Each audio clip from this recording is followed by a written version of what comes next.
بسم اللہ الرحمن الرحیم۔ تمام تعریفیں اللہ کے لیے، درود اور سلام محمد اور آل محمد کے لیے۔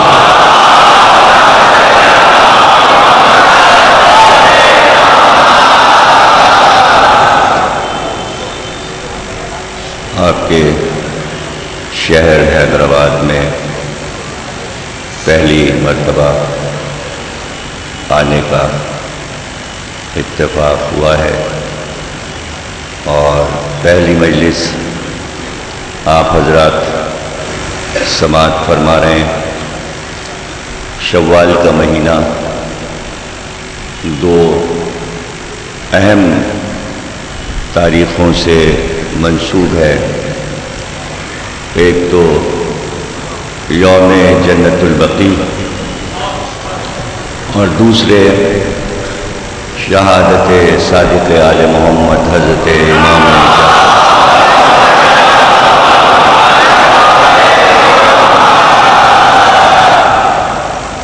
اس لحاظ سے گفتگو کرتے ہوئے کچھ باتیں عرض کریں گے۔ ظاہر ہے کہ فاصلے اور سفر دقت طلب چیزیں ہیں، لیکن یہ عشق اہل بیت، محبت اہل بیت ہر مشکل کو آسان بنا دیتی ہے، اور محبت اہل بیت سے کرنے والے کتنے ہی فاصلے پر کیوں نہ ہوں، دل سب کے ایک ہی ہوتے ہیں اور سب ایک دوسرے کو جانتے ہیں۔ آیا میں پہلی بار ہوں حیدرآباد، لیکن حیدرآباد کو میں ہمیشہ سے جانتا ہوں، اور کوئی بھی جو محبت اہل بیت کرتا ہوگا اس کو یہ علم ہونا چاہیے، ورنہ وہ جاہل کہلائے گا کہ یہ سرزمین حیدرآباد یہاں سے ہندوستان میں شیعت کا آغاز ہوا۔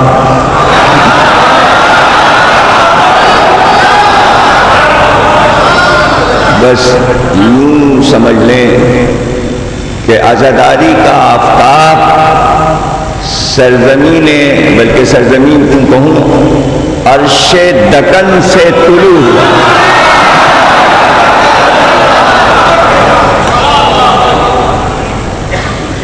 ایک طرف شیعت کا آغاز یہاں سے ہوا، عزاداری کا آغاز یہاں سے ہوا،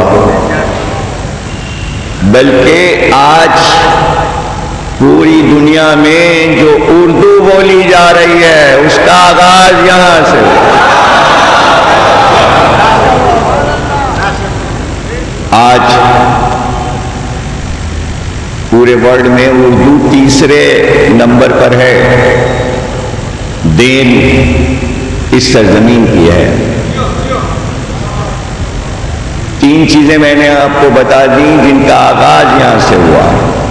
شیعت کا آغاز ہندوستان میں یہاں سے ہوا، عزاداری کا آغاز یہاں سے ہوا، اردو زبان کا آغاز یہاں سے ہوا، چوتھی چیز اردو مرثیے کا آغاز یہاں سے۔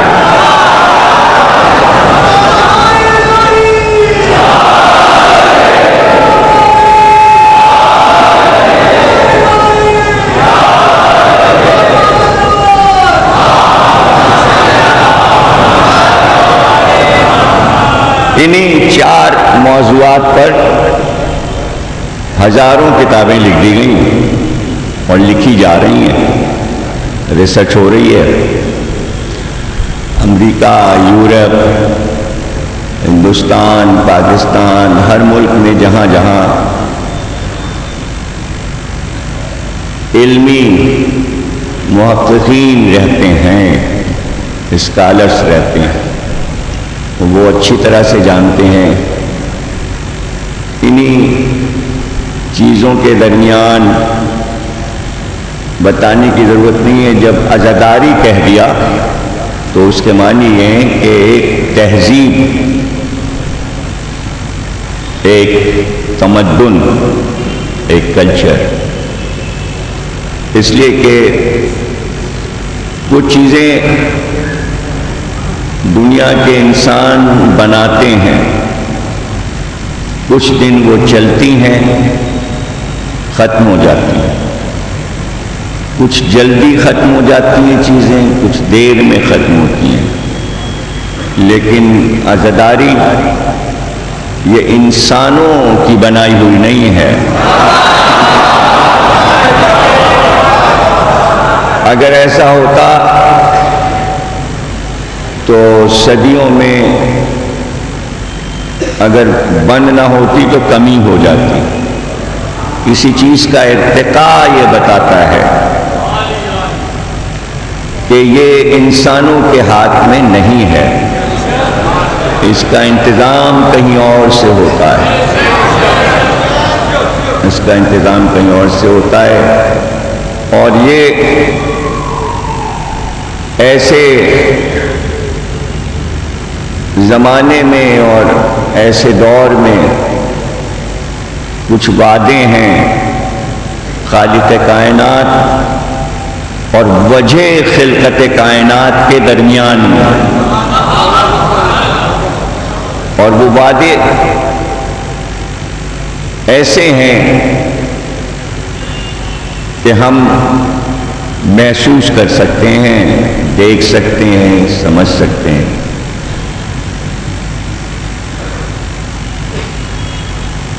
دنیا میں کوئی ملک ایسا نہیں ہے کہ جہاں تہذیب و تمدن نہ ہو، لیکن اگر ہم تلاش کرتے ہوئے چلیں، تحقیق کریں کہ اس کے پیچھے عوامل کیا ہیں، یہ تہذیب کیسے وجود میں آ گئی، تو ہمیں کوئی جواب نہیں ملے گا۔ بس زیادہ سے زیادہ یہی پتہ چلے گا کہ کچھ اچھے ذہن اکٹھا ہو گئے، کچھ تعلیم یافتہ لوگ ایک جگہ پر جمع ہو گئے تو ایک تہذیب، ایک کلچر، ایک زبان وجود میں آ گیا۔ لیکن جسے عزاداری کہتے ہیں اس کے پیچھے ایک بہت بڑا مقصد، اور اس مقصد کا وجود وہ حیرت انگیز ہے۔ اگر سمیٹ کر اسے ہم ایک لفظ میں لانا چاہیں، صرف ایک لفظ میں، کہ اس کے پیچھے کیا چیز کام کر رہی تھی، تو وہ ایک لفظ ہے چھوٹا سا، محبت۔ محبت۔ اب اسی لفظ کو آپ پھیلا لیجئے، کس سے کس کی محبت،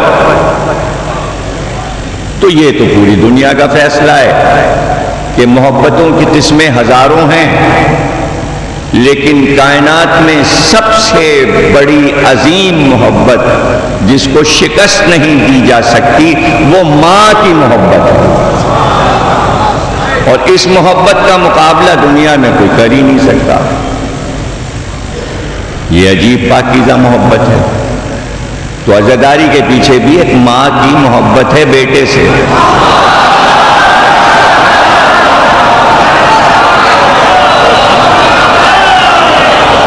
نہیں آپ دیکھیے داد تو آپ نے دے دی، لیکن تھوڑا سا سوچ کے تو دیکھیے کہ دنیا میں کہیں بھی ماں ہو، کسی فرقے کی ماں ہو، کسی مذہب کی ماں ہو، کسی ملک کی ماں ہو، وہ جو اپنے بیٹے سے محبت کر رہی ہے، کیا اس کی محبت کو کوئی شکست دے سکتا ہے؟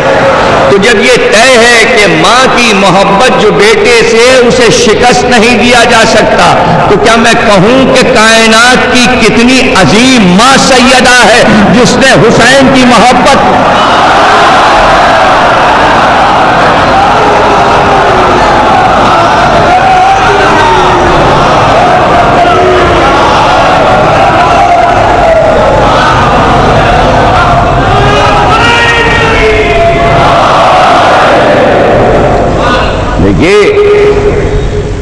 آپ سب واقف ہیں، تفصیلات میں جانے کی ضرورت نہیں ہے. کوئی ایسا انسان نہیں ہوگا دنیا میں جو یہ نہ جانتا ہو کہ ماں کی محبت کیا ہوتی ہے، سب کو پتہ ہے. تو خود ہی فیصلہ کیجئے کہ اگر ایک ماں اپنے بیٹے کے لیے اللہ سے کچھ کہے، مالک کائنات سے کچھ کہے، تو کیا وہاں رد ہو جائے گا؟ اگر ایسا ہو رہا ہوتا تو دنیا کی ساری مائیں خودکشی کر چکی ہوتی کہ ہماری تو سنتا ہی نہیں. وہ کسی مذہب کی ماں ہو تو سننے والا تو ایک ہی ہے نا، نام اس کے انیک ہیں، سننے والا تو ایک ہی ہے. اسے بھگوان کہیے، ایشور کہیے، گاڈ کہیے، خدا کہیے فارسی میں، یا اللہ کہیے عربی میں، سننے والا تو ایک ہی ہے. تو نہیں بھی بیٹا ہوتا ہے تو وہ ماں جو دعا مانگتی ہے کہ مجھے بیٹا دے دے، تو وہ کسی مذہب کی ماں ہو، بیٹا تو ملتا ہے نا. ایسا تو نہیں ہوتا کہ قرآن پڑھنے والوں کے میں سے جو ماں ہو تو وہ اللہ کہہ کے دعا مانگے تو بیٹا مل جائے. نہیں، ایسا نہیں ہوتا. پوری کائنات میں اگر کسی کے اولاد نہیں ہے تو وہ ماں بیٹا مانگتی ہے اور اللہ دیتا ہے. یہ تھوڑی پوچھتا ہے تیرا مذہب کیا ہے، تو نے کلمہ پڑھا ہے یا نہیں، یا بیٹا مانگ رہی ہے. ایسا تو کہیں بھی نہیں ہوتا. یہ سمجھنا ذرا سا آپ کے لیے دقت طلب ہے، لیکن میں مشکل بات کو آسان بنا کے سمجھا دیتا ہوں کہ ماں کی محبت خود ایک دین ہے، اس میں لا الہ کی ضرورت نہیں ہے.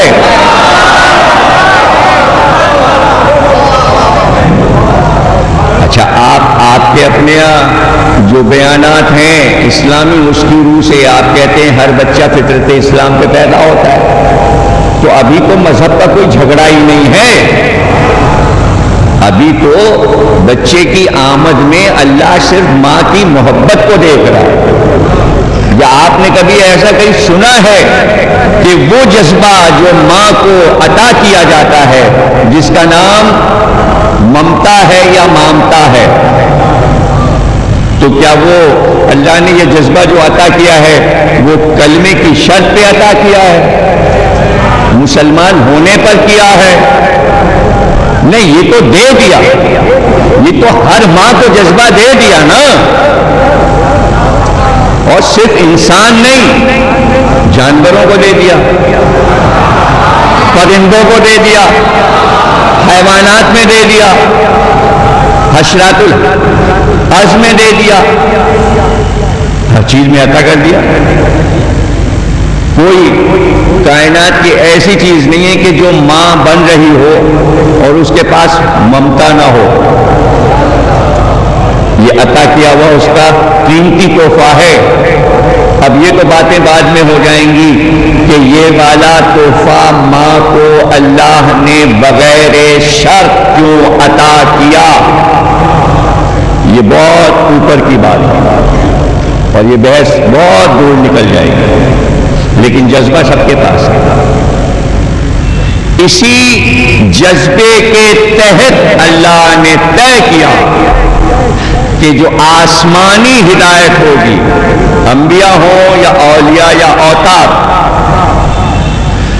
جس میں ماں کا ممتا نہیں ہوگا اسے نبوت نہیں ملے گی. ماں کی ممتا ماں سے متعلق ہے لیکن نبوت کے لیے بھی ضروری ہے. اور نبوت کو یوں آزماتا ہے کہ اولاد دے کے نہیں آزماتا بلکہ آدم سے لے کر اور خاتم تک ہر نبی کو یہ حکم ملا کہ جانور چراؤ، جانور پالو. سب یہی کام کرتے تھے. تو اسی میں اللہ آزماتا تھا کہ جانور نہ بولی سمجھتے ہیں اور نہ کسی انسان کا لہجہ سمجھتے ہیں. تو ایسا نہ ہو کہ جانوروں کی کسی حرکت پر ان کو غصہ آ جائے. یہ آزمایا جاتا تھا کہ غصہ تو نہیں ہو رہے ہیں، جانوروں سے پیار کر رہے ہیں یا نہیں. اور جب اللہ دیکھ لیتا تھا کہ جذبہ محبت کا دل میں ہے تو پھر کہتا تھا کہ ہم نے تمہیں نبوت عطا کی. 40 سال کی عمر میں ختمی مرتبہ کو نبوت اسی لیے ملی کہ گھر سے نکل کے غار حرا جب جاتے تھے تو جانوروں کو لے کے جاتے تھے اور ان کو چراتے تھے. اب دیکھیں کتنے دن تک پیغمبر کو جانور پالنے پڑے اور اس کے بعد پھر کہیں جا کے نبوت کا اعلان ہوا اور بعثت کا سلسلہ شروع ہوا. اسی طرح حضرت موسیٰ کو یحییٰ، زکریا، دانیال، شعیب سب کو جانور پالنے پڑے. تو یہ جذبہ جو ہے یہ نبوت میں بھی آزمایا جاتا ہے. اور ماں کو اللہ آزماتا نہیں، نبوتوں کو آزماتا ہے کہ یہ جذبہ ہے کہ نہیں ہے. دنیا کی کسی ماں کو آزماتا نہیں اللہ بیٹا دے کے کہ آزما کے دیکھیں یہ بیٹا صحیح طریقے سے پال سکے گی کہ نہیں پال سکے گی. اس لیے کہ اس میں ودیت کر دیا ہے محبت کو. ماں نے یوں سمجھیے کمپیوٹر کی زبان میں فیڈ کر دیا، اسے کوئی ہلا نہیں سکتا اس جذبے کو.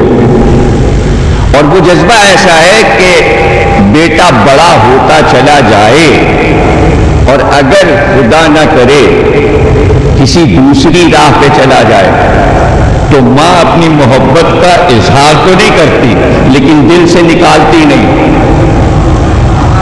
بیٹا اگر برا بھی ہوتا ہے تو محبت کو نکالتی نہیں، اظہار نفرت کرتی ہے، دل میں محبت رہتی ہے. عجیب جذبہ ہے، یہ عجیب جذبہ ہے ماں کی محبت کا. تو کیا میں کہوں کہ کچھ ماؤں نے اپنی محبت کو منوایا، کچھ ماؤں نے اپنی محبت کو منوایا. ہے تو ہر ماں کے پاس جذبہ محبت، لیکن کچھ ماؤں نے دنیا میں چاہا کہ میں جو اپنے بیٹے سے محبت کرتی ہوں یہ کائنات میں یادگار بن جائے.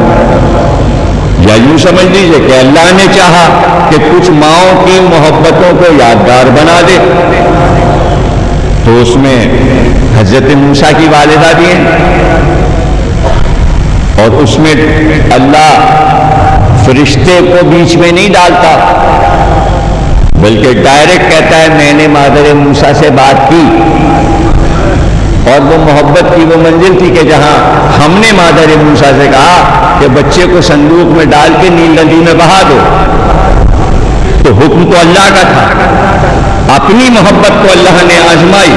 لیکن کہتا ہے کہ عنقریب جب یہ حکم گیا کہ موسیٰ کو دریا میں بہا دو تو عنقریب ایسا تھا کہ مادر موسیٰ کا کلیجہ پھٹ جاتا، لیکن ہم نے مادر موسیٰ کے دل کو سنبھال لیا.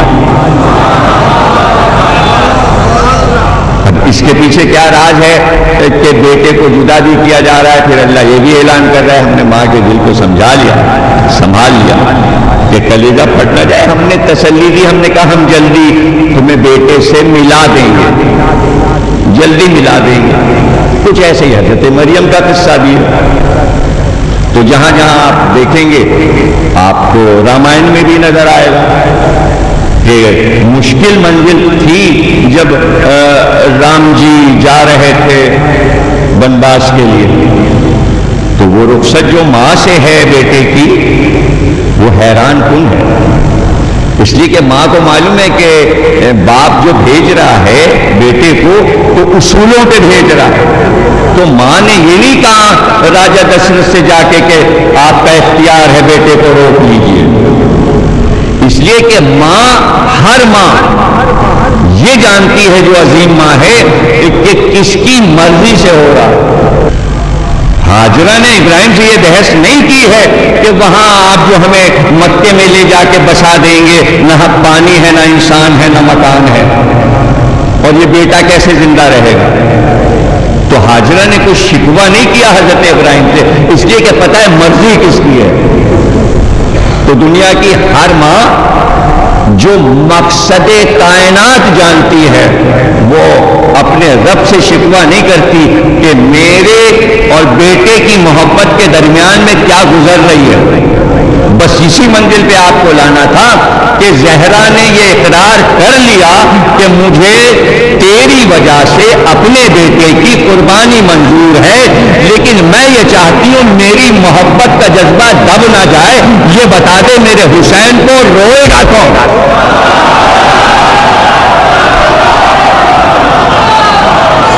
میرے حسین کو روئے گا۔ تو اگر ماں نے اتنی بڑی قربانی دی ہے تو جواب کتنا بڑا آئے گا؟ یہ بیٹھ کے نہ سوچا کیجئے کہ عزاداری کیسے ہو گئی، یہ سوچا کیجئے کہ جواب اس کا ہے، سوال زہرا کا ہے، جواب اس کا، جواب اس کا۔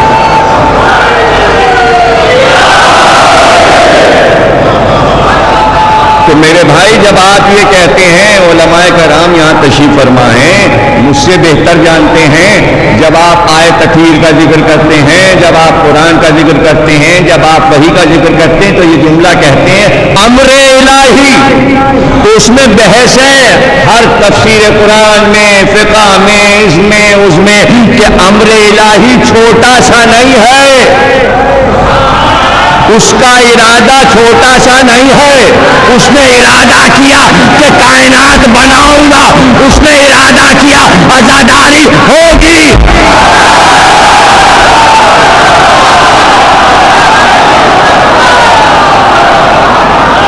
اس کا ارادہ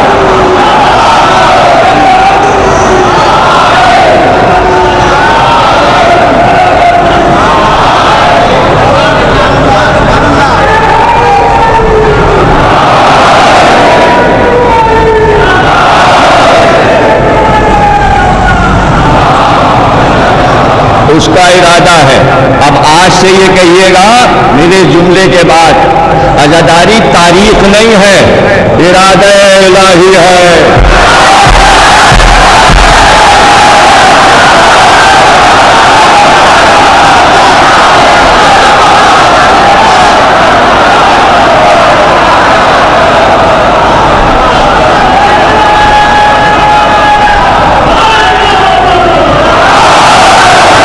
جملہ سن لیجیے، دوسرا جملہ آ گیا ہے، اس جملے کے پیچھے دوسرا جملہ آ گیا، عرض کر دوں تو آگے بڑھوں۔ عزاداری ارادہ الہی ہے۔ علی نے نہج البلاغہ میں کہا میں نے اپنے رب کو پہچانا، اپنے ارادے کے ٹوٹنے سے انسان کے ارادے ٹوٹتے ہیں، اللہ کا ارادہ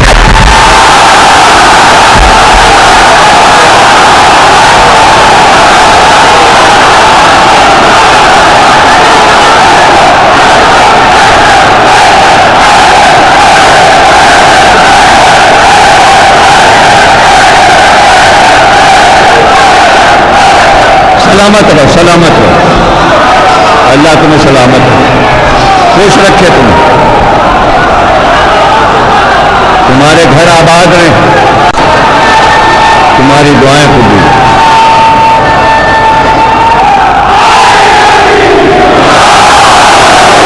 ہے کوئی جو اس کے ارادے کو توڑ کے دکھائے؟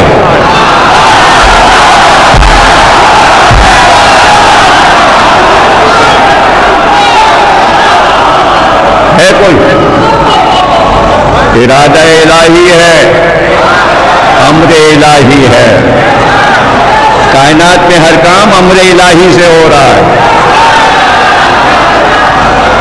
کچھ ارادے اس کے عظیم سے عظیم تر ہیں، کچھ ارادے خود ہی تر کر دیتا ہے، کچھ ارادوں میں اعلان کرتا ہے یہ ترک نہیں ہوگا، پہلے کہا ابراہیم سے بیٹا ذبح ہو جائے، ارادہ آدھا رہ گیا، محمد سے کہا بیٹا چاہیے،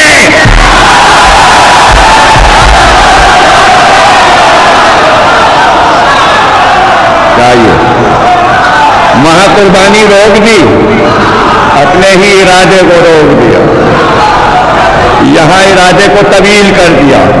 تو جب کربلا میں اس کا ارادہ نہیں ٹوٹا تو اب کیا ٹوٹے گا؟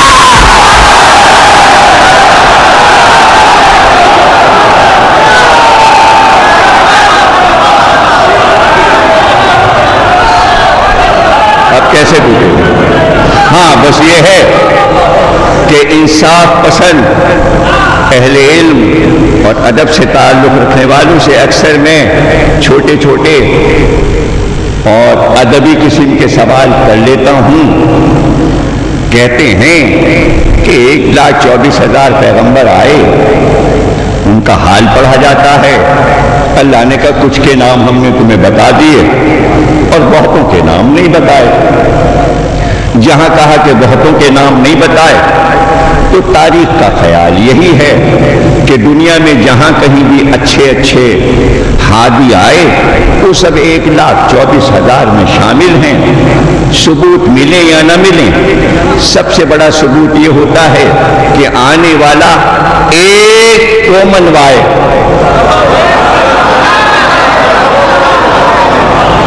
ایک کو منوائے، اور اس کے بعد کچھ اصول ہیں جس میں سب سے بڑی چیز سچائی ہے، کبھی اس نے جھوٹ نہ بولا ہو۔ اس معیار پر کہتے ہیں لوگ کہ سقراط بھی سچا تھا، اور اسی بیس پہ کہتے ہیں کنفیوشس بھی سچا تھا، اور ایسے بھی لوگوں کا ذکر اللہ نے کیا ہے کہ جو نبی نہیں تھے، جیسے حکیم لقمان کا ذکر ہے، اسی طرح ذوالکفل کا ذکر ہے، بہت سے ایسے ہستیوں کا ذکر ہے۔ لوگ کہتے ہیں کہ قرآن میں جو نام ہیں وہ ہندوستان میں آ کے کچھ اور نام ہیں، ناموں کا فرق ہو جاتا ہے۔ اس لیے ہم یہ بھی مانتے ہیں کہ رام جی بھی ایک سچے ہادی تھے، اور اس لیے ہم مانتے ہیں کہ کرشن جی بھی ایک سچے ہادی تھے، اس لیے ہم یہ مانتے ہیں کہ مہاتما بدھ بھی ایک سچے ہادی تھے، اور ہم مہابیر جی کو بھی ایک سچا ہادی مانتے ہیں، اس لیے کہ ان لوگوں نے اپنے ماننے والوں کو سچائی کے راستے پر چلنے کا حکم دیا اور اچھی باتیں بتائیں۔ اس لیے جب ہمیں نام ہی نہیں قرآن میں مل رہے ہیں تو مجبوری یہ ہے کہ 1,00,000 نام یاد کیسے رہتے؟ اس لیے اللہ کہہ رہا کچھ کے نام بتائے، کچھ کے نہیں بتائے، کچھ قوموں میں کچھ اور نام ہے، اور اس میں کوئی پریشانی نہیں ہونی چاہیے۔ عرب والے اگر ابراہیم کو ابراہیم کہتے ہیں تو ہندوستان والے برہما کہتے ہیں، اس میں کوئی گھبراہٹ کی بات نہیں ہونی چاہیے۔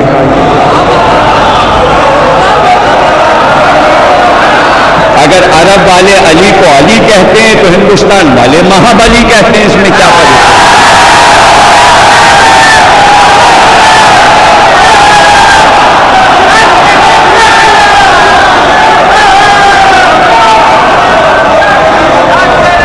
تو جب ہم اس منزل پر آ گئے کہ پوری دنیا ہر قوم کے ہادی کو جانتی اور پہچانتی ہے، اگر ہم 10-20 برس پہلے یہ بات کہتے تو شاید آپ منع کر دیتے، لیکن اب جب کہ کمپیوٹر آ گیا ہے اور آپ آرام سے یہاں بیٹھ کے امریکہ میں جو بات کر رہا ہے اس کے کمرے کو بھی دیکھ سکتے ہیں، اس کو چلتا پھرتا بھی دیکھ سکتے ہیں، اور منٹوں میں یہ کام ہو جاتا ہے۔ تو یہاں اب کوئی چیز ڈھکی چھپی نہیں رہی کائنات میں، اس لیے ہمیں ہر قوم کے ہادی کے تفصیلی حالات معلوم ہیں۔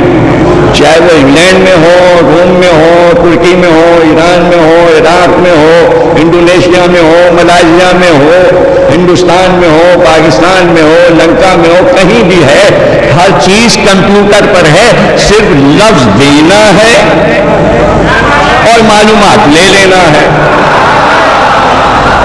اب تو اتنا آسان ہو گیا، تو جب اتنا آسان ہو گیا ہے تو میں سب کو جو سن رہا ہے، جو کمپیوٹر پہ بیٹھتا ہے، اس کو میں یہ دعوت فکر دے رہا ہوں، دنیا کے ہر انسان کو یہ دعوت فکر دے رہا ہوں کہ ہزاروں مذہب دنیا میں ہیں، لیکن مجھے یہ بتائیے کیا ایک مذہب کو دنیا کے 5-10 مذہب قبول کر کے اس کی یاد مناتے ہیں؟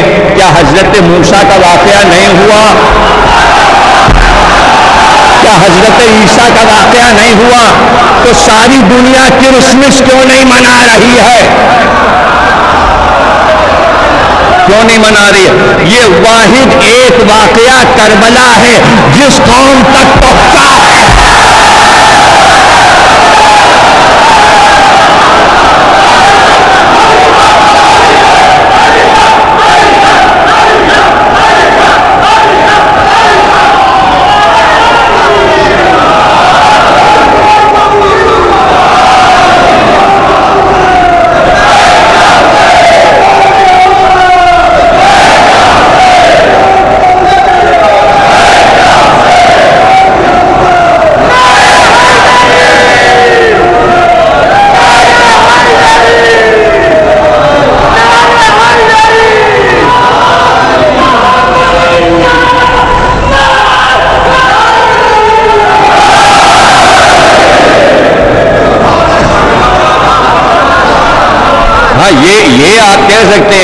یہ آپ کہہ سکتے ہیں کہ ہر مذہب دوسرے مذہب کے تہواروں کو کبھی کبھی منا لیتا ہے، تہواروں کو منا لیتا ہے، لیکن مسئلہ سارا یہ ہوتا ہے کہ اس کو پائیدار کیسے بنایا جائے۔ بھئی صدیوں سے ہندوستان میں رہنے کے بعد دیوالی میں بھی حصہ لے لیا گیا، دشہرے میں بھی اور ہولی میں بھی۔ قلی قطب شاہ بھی ہولی کھیلتے تھے اور لکھنؤ میں آصف الدولہ بادشاہ بھی ہولی کھیلتے تھے۔ کہاں اسے ہولی گیا؟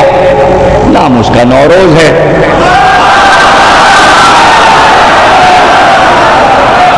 دیکھیے قلی قطب شاہ کا سب سے بڑا جشن جو ہے محرم کے بعد، جو رسم وہ کر رہا ہے، رسموں میں سب سے بڑی رسم تو اس کی محرم ہے۔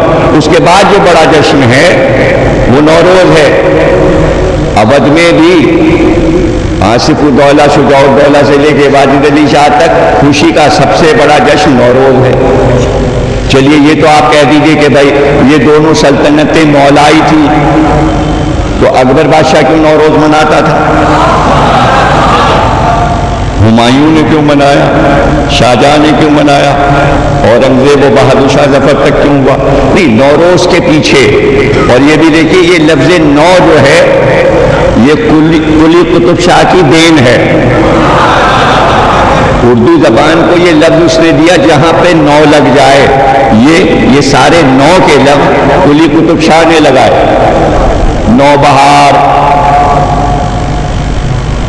نو رنگ، اچھا نو رنگ کا بھی مظاہرہ ہوتا تھا اس میں قلی قطب شاہ کے، جہاں جہاں وہ سارے نو کے جتنے لفظ ہیں ان کی فہرست ہے جو قلی قطب شاہ نے ادب کو دیے۔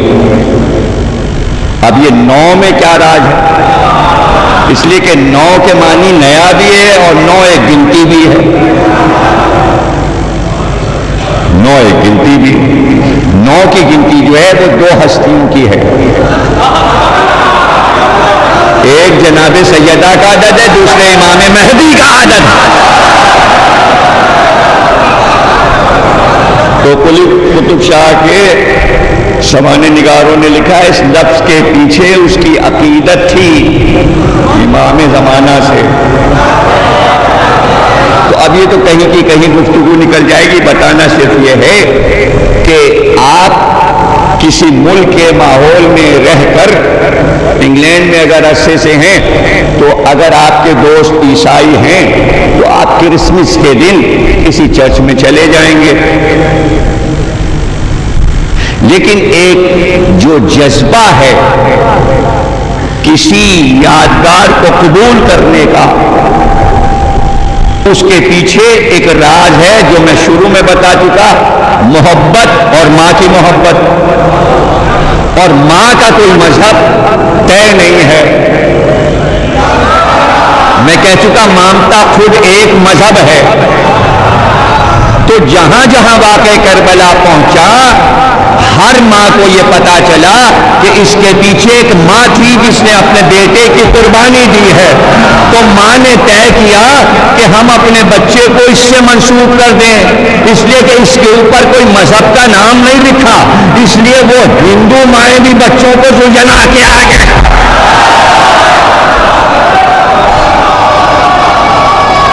اور کہتی ہیں یہ تو عطا کرتے ہیں، یہ عطا کرتے ہیں، لیتے نہیں ہیں، یہ لیتے نہیں ہیں، یہ عطا کرتے ہیں۔ تو پتہ چلا کہ محبت کار فرما ہے، اس لیے قبولیت ہے۔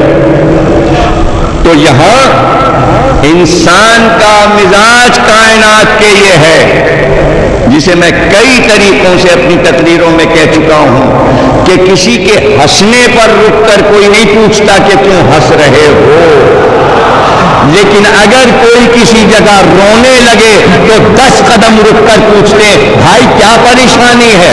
تو پہلے وہ یہ نہیں پوچھتا مذہب کیا ہے، وہ آنسو دیکھتا ہے۔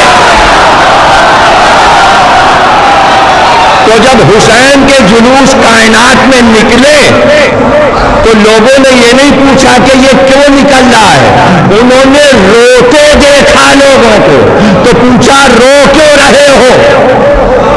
کا ایک گھر اجڑ گیا تھا، اس کی یاد میں رو رہے ہیں۔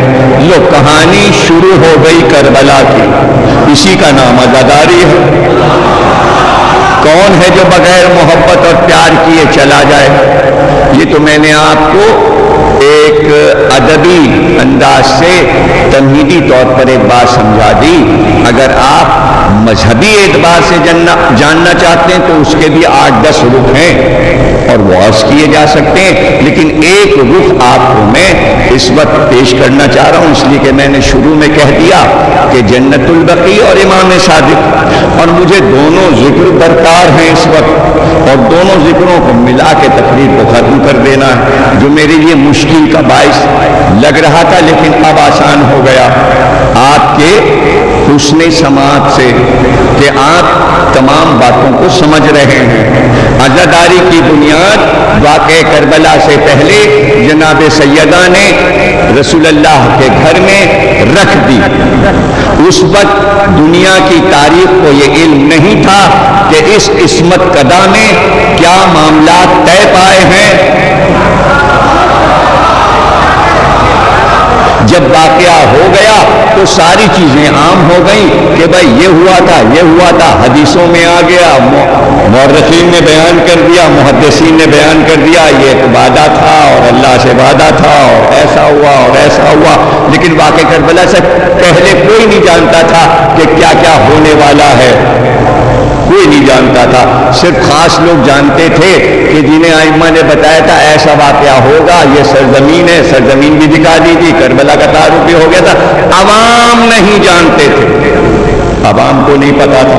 واقعہ ہو گیا، جب واقعہ ہو گیا تو عزاداری شروع ہو گئی۔ چونکہ وعدہ اللہ سے سیدہ کا تھا تو اب جو وارث سیدہ ہے وہ پیغام لے کے چلی، اس لیے کہ وہ وارث تھی، سیدہ کا وعدہ تھا، اس کو وعدے کو پورا کرنا تھا، اس کا نام زینب ہے، زینب ہے اس کا نام۔ اب وہ سفر شروع ہو گیا عزاداری کا۔ ظاہر ہے کہ طاقت آتی ہے ماں سے۔ زینب میں وہ ممتا تھی، میں تو کہہ چکا نا دنیا کی کوئی ماں ایسی نہیں ہے جس کے پاس محبت کا جذبہ نہ ہو۔ تو اللہ نے 2 بیٹے دیے تھے انہوں محمد، تو زہرا نے 2 محبتوں کو یکجا کر کے اپنی محبت کو طاقتور بنایا۔ ایک ماں والی طاقت جو اون و محمد کے لیے ہونا چاہیے تھی وہ بھی حسین کو دے دی، اور بہن کی جو محبت ہے دونوں کو ملا۔ بیٹوں کو بھول گئی اور حسین تو اب جب محبت عزاداری کے ساتھ شروع ہوئی تو پیغام بڑھتا گیا اور دیکھتے ہی دیکھتے کائنات میں پھیل گیا۔ یہ تو سب باتیں گہرائی میں جب آپ جائیں تو پتہ چلے کہ کوئی دیر نہیں لگی واقع کربلا کو کائنات میں اعلان فوراً ہو گیا۔ انسان اعلانات میں دیر لگاتے ہیں، اللہ نے انسانوں کے ذمے اعلان نہیں رکھا بلکہ کہہ دیا آفتاب بتا دے گا واقع کربلا ہو گیا، زمین کا زلزلہ بتائے گا واقعہ ہو گیا، پرندے بتائیں گے واقعہ ہو گیا، جانور بتائیں گے واقعہ ہو گیا، فضا بتائے گی، فضا کی خوشبو بتائے گی واقعہ ہو گیا۔ اور جہاں جہاں لوگ محسوس کرتے گئے، پتہ لگاتے گئے آفتاب میں گہن کیوں لگا، مہتاب میں گہن کیوں لگا، ستارے کیوں ٹوٹے، زمین سے خون کیوں نکلا، آسمان سے خون کیوں برسا۔ اور جہاں تھوڑی سی بھی لکھت پڑھت تھی، خط و کتابت تھی، تو حسین نے جن جن لوگوں کو خط لکھا تھا اس میں ایک خط سید سجاد کے خالو مہاراجا ادے پور کے پاس بھی آیا تھا، جو جناب شہربانو کے بہنوئی تھے۔ تو اس خط سے پتہ تو اسے لگانا تھا کہ حسین نے کیوں بتایا ہے کہ ہم عراق آئے ہیں، تو اس نے اپنے پیغامبر بھیجے، جلدی سے آ کے انہوں نے بتایا، وہ شہید ہو گئے۔ یعنی خالہ کو بتایا کہ تمہارا بھانجا سید سجاد یتیم ہو گیا۔ وہی وقت ہے کہ گوالیار سے لے کے جے پور تک عزاداری شروع ہو گئی۔ پیغام اخبار ٹی وی کی ضرورت نہیں ہوتی عزاداری کو، نہیں سمجھے آپ؟ پھر میں واپس جاؤں، چونکہ ارادہ اس کا ہے، اس کے ارادے کو اخبار اور ٹی وی نہیں چاہیے، ذرائع ابلاغ تو اس کے اپنے بنائے ہوئے ہیں نا۔ تو کائنات کی فضا اور فطرت جو ہے وہ اس کے پیغام کو آگے پہنچا دیتی ہے۔ پیغام پہنچ گیا، عزاداری پھیلتی چلی گئی، پیغام بڑھتا چلا گیا، اور دیکھتے ہی دیکھتے عرب سے نکل کے دنیا کے ہر کونے کونے میں عزاداری پہنچ گئی۔ شروع میں خواص میں ہوتی ہے ہر چیز، بعد میں عوام میں آ ہی جاتی ہے اگر چیز اچھی ہو، ہے نا؟ لیکن نا دکن میں کیا ہوا، ابھی بیٹا بیمار ہوا، طاہر شاہ آئے، ڈر رہے تھے بیٹا مر جائے گا، یہیں سے تو یہاں عزاداری اور شیعت شروع ہوئی، لیکن بیٹا تو زندہ ہو گیا، بیٹا تو اٹھ گیا۔ بیٹے نے بتایا ہم نے کسے دیکھا، تو ایک بزرگ نے بادشاہ کو بتا دیا، تو وہ خاص میں تھا، عوام کو تو بعد میں چلا کہ معجزہ کیا ہوا، اور دیکھتے ہی دیکھتے آپ کے سامنے سب کچھ۔ اتنے امام بڑے کہ تھک جائیے یہاں دیکھتے دیکھتے، زیارت کرتے کرتے۔ تو اس وقت جب طاہر شاہ آئے تھے بیٹے کو ٹھیک کرنے تو ایک بھی امام باڑا نہیں تھا۔ آج کیا عالم ہے اس سرزمین پر، اور ساری ریاستوں میں گولکنڈہ بھی، جاپور بھی، در حیدرآباد، تمام آس پاس چلے جائیے، اس وقت کچھ نہیں تھا، آج سب کچھ ہے۔ اس طرح ارادہ الہی کائنات میں پھیل جاتا ہے، اور پھیل گیا آپ دیکھ رہے ہیں۔ تو خواص میں ہوتا ہے، تو خواص سے نکل کر عوام میں آتا ہے۔ تو پہلے پیغام خواص تک پہنچا، لیکن ایسا بھی نہیں کہ عوام میں نہ پہنچ رہا ہو، اس لیے کہ عوام کے ذرائع دوسرے تھے۔ عوام کے ذرائع یہ تھے کہ کربلا میں جو اونٹ والے آئے تھے، گھوڑے والے آئے تھے، نوکر آئے تھے، چاکر آئے تھے، جو گھوڑوں کی نالیں صحیح کرتے تھے، جو خیمے لگاتے تھے، جو میخیں ٹھونکتے تھے، جو مزدور تھے، وہ بھی تو واقعہ کربلا سے واپس گئے نا. تو انہوں نے اپنی آنکھ سے جو دیکھا تھا اپنے اپنے گاؤں دیہاتوں میں بیان کیا، وہاں بھی پتہ چل گیا کہ غم کیا ہے اور کیا ہوا کربلا میں. تو عوام اور خواص میں عزاداری ساتھ چلی، اور اب جب چلی تو پھیل گئی. اب یہ بات کس کو معلوم ہے کہ کہاں کہاں پھیل گئی؟ اس لیے کہ ایک گاؤں والے کو دوسرے گاؤں کا پتہ نہیں، ذرائع ابلاغ نہیں ہے، ایک شہر والے کو دوسرے شہر کا پتہ نہیں، ایک ملک والے کو دوسرے ملک کا پتہ نہیں، لیکن ارادہ الہی میں تو ہے نا. تو جو امر الہی کا مالک ہوگا، مالک کو عربی میں کیا کہتے ہیں؟ امر کا مالک کیا کہلاتا ہے؟ صاحب امر. تو اب صاحب امر کو پتا ہے کہ یہ کہاں کہاں پھیل گیا اور کہاں کہاں ہے. تو اب اس کی ذمہ داری ہے کہ وہ اس کے بارے میں سوچے کہ ہم اسے محفوظ کیسے رکھیں گے. یہ ساری ذمہ داری ارادہ الہی سے ایک امام پر آئی. بھائی تقریر سن رہے ہیں نا، موضوع پہ میں اب آیا ہوں، کیا کروں؟ تمید ہو چکی، اب تقریر شروع ہونے جا رہی.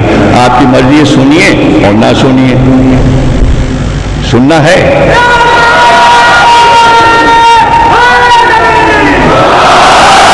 ایک امام،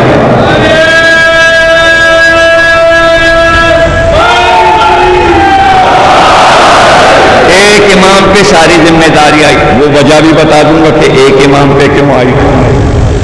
وہ امام جن پہ سب سے بڑی ذمہ داری آئی ان کا نام ہے امام جعفر صادق صلوات اللہ علیہ.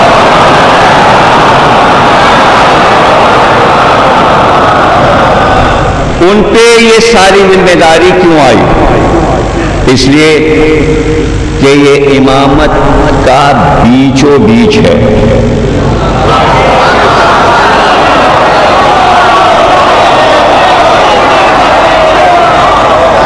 اب یہ میں نہیں کہہ رہا اور نہ یہ میری ریسرچ ہے، یہ آپ کے علم میں ہوگا کہ ایک کتاب امام صادق پہ یورپ میں لکھی گئی جس میں 33 دانشوروں نے، جس میں کوئی بھی مسلمان نہیں ہے،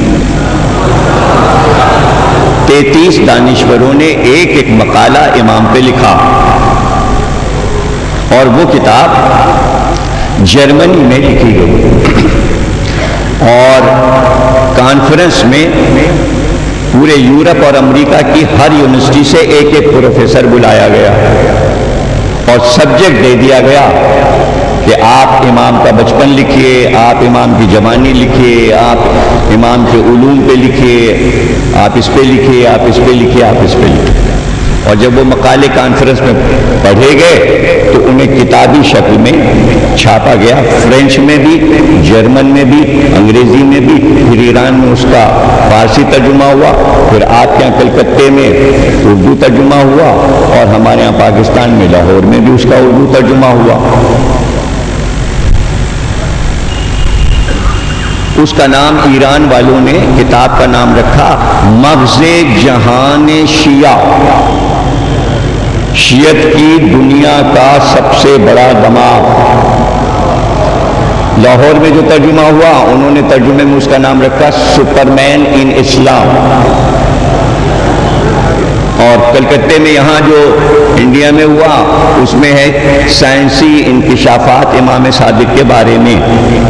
اس میں سے ایک چھوٹا سا ٹکڑا میں آپ کو سنا رہا ہوں.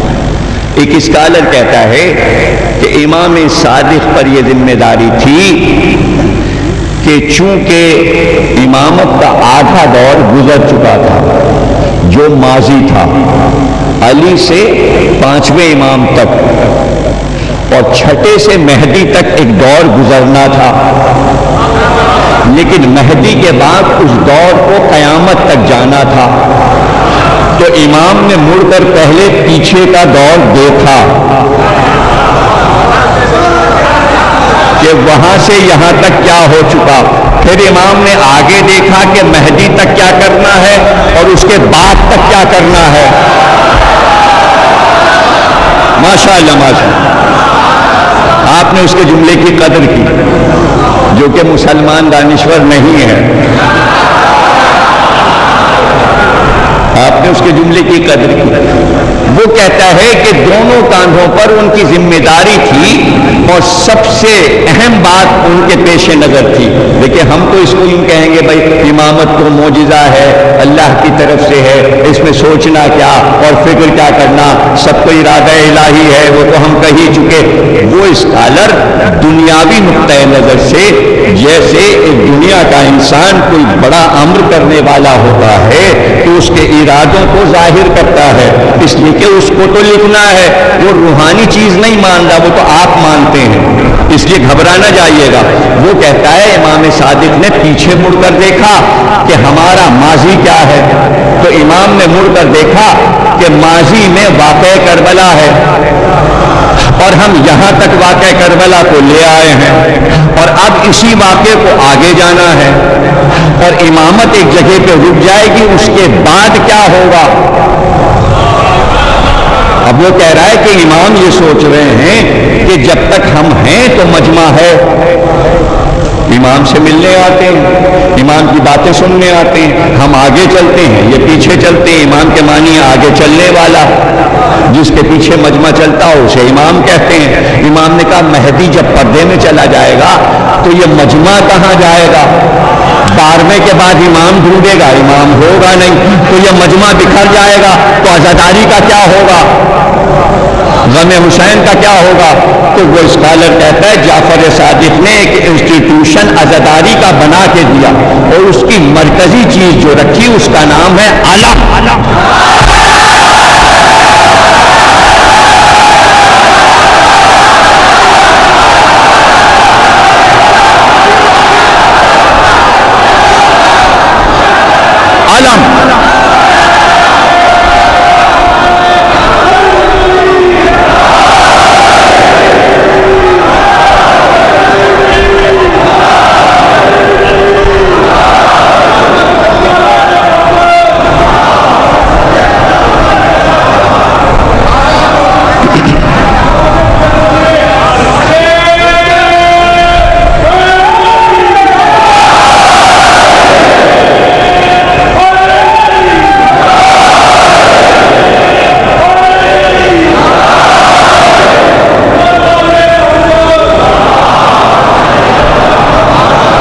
وہ کہتا ہے کہ امام صادق نے عزاداری میں مرکزیت علم کو دے دی. امام نے فیصلہ کیا کہ جب مہدی پردے میں چلا جائے گا تو مجمع بکھرے گا نہیں. امام کو معلوم تھا جیسے ہی علم بلند ہوگا مجمع آ جائے.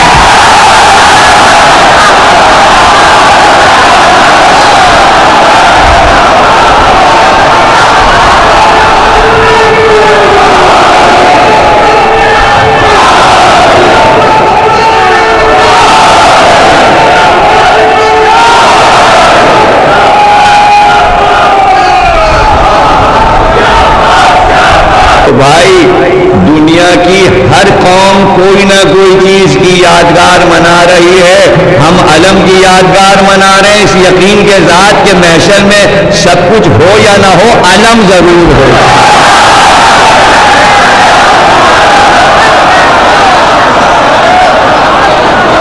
اب ظاہر ہے کہ آپ علم کی اہمیت آپ سے زیادہ کون جانتا ہے. قلی قطب شاہ نے اپنی عمارتوں پہ نشانات بنائے، عمارتیں اسی سے پہچانی جاتی ہیں کہ کس فکر والے نے بنائی ہے. 2 علم، وہ آپ کو 4 مینار پہ بھی مل جائے گا، آپ کو مقبروں پہ بھی مل جائے گا، عزا خانوں میں بھی مل جائے گا. نقش کر دیا علم، نقش کر دیا. اب اس میں کوئی جھگڑا نہیں، اس میں رہے کوئی بھی، علم اپنی جگہ ہے.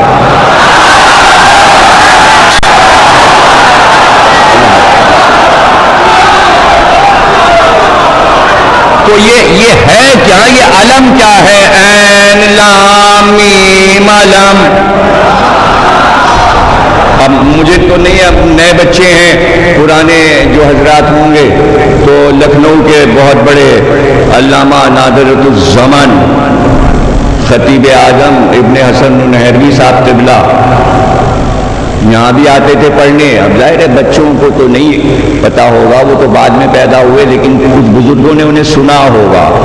جب خیبر پڑھتے تھے تو اس میں یہ جملہ وہ ضرور کہتے تھے, قبلہ مرحوم, کہ بھائی رسول اللہ نے علی کو علم دیا, تو کہتے تھے کہ جو چاہ رہے تھے ہمیں علم ملے, تو علم دونوں کو ملا, ایک کو عین سے ملا, ایک کو الف سے ملا.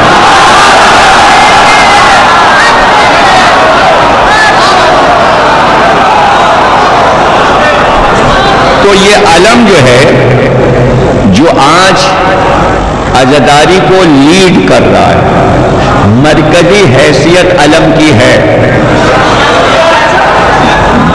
یہ کیوں؟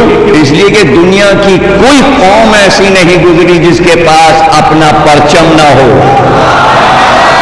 تو پرچم سے سب واقف ہیں, اس لیے کہ اس کے نام بہت ہیں, اس کے فضائل بہت ہیں, اس کے لیے اصول بڑے بنے ہوئے ہیں. کوئی کسی کے پرچم کی توہین نہیں کر سکتا. اس کے لیے قانون بنے ہوئے ہیں. اس قانون میں اس کا لہرانا بھی اصول ہے, اس کا رنگ بھی قانون ہے. جب یہ لہرایا جاتا ہے تو ترانہ ضروری ہے, جب ترانہ ہوتا ہے تو ادب سے کھڑے ہوتے ہیں.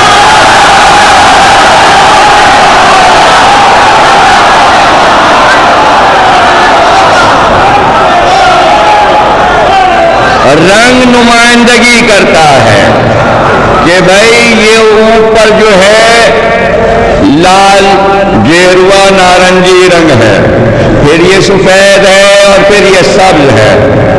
یہ تین قومیتوں کو ظاہر کرتا ہے. اس میں امن بھی ہے, لال اور ہرا بھی ہے. لال حسین کا ہے, ہرا حسن کا ہے, سفید علی کا ہے.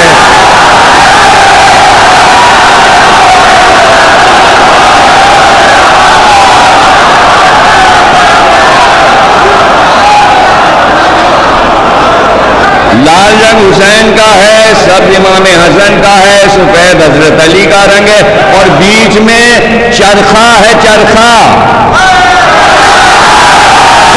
سیدہ کے جہے.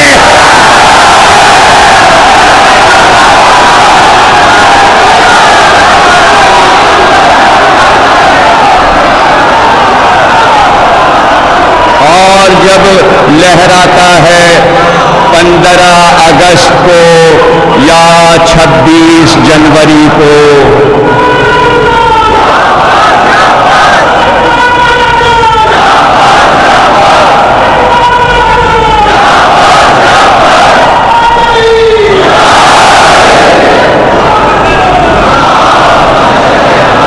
ایک جذبہ عطا کرتا ہے پرچم کا لہرانا. جب پرچم لہراتا ہے تو ساری قومیں مل کر ایک آواز میں کہتی ہیں, جن گن من ادھینایک جے ہے. بھارت بھاگیہ وداتا, پنجاب سندھ گجرات مراٹھا درامڑ اتکل بنگا, وندھ ہماچل یمنا گنگا اتسل جل ترنگا. تب شبھ نامے جاگے تب شبھ آشیش مانگے, گائے تب جے گاتھا, جیا ہے جیا ہے جیا ہے, جے جے جے جے جے جے. یہ جے کیا ہے؟ یہ امر الہی کا اعلان ہے.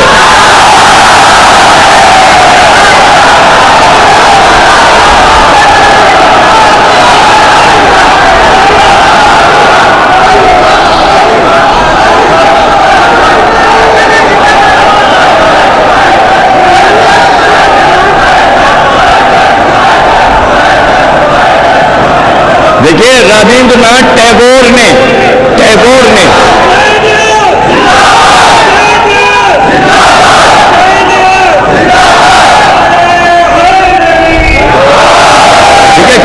یہ ترانہ جو لکھا تو بتایا کہ ساری قوموں کو ایک پرچم کے نیچے جمع ہو جانا چاہیے. پرچم مضبوط ہو, اس کی نمائندگی میں پتا ہو کہ چرخا کیا ہے, رنگ کیا ہے, لہرانا کیا ہے, اور لفظیات کیا ہیں. تو جب آپ کو مقصد پتا ہوگا تو ایک پرچم کے نیچے جمع ہوں گے. مقصد ایک ہی ہے، امن. امن کے لیے پنجتن مباہلے میں آئے تھے. جس پرچم میں ان 5 کا ذکر آ جائے تو وہاں امن ہی امن ہوگا اور امن کا پیغام ہوگا. تو جہاں پر ٹیگور نے یہ بات کہی کہ ساری قومیں آ جائیں، اس کا مطلب یہ ہے کہ انسان جاگے. اسی کو جوش میں تھا، انسان کو بیدار تو ہو لینے دو.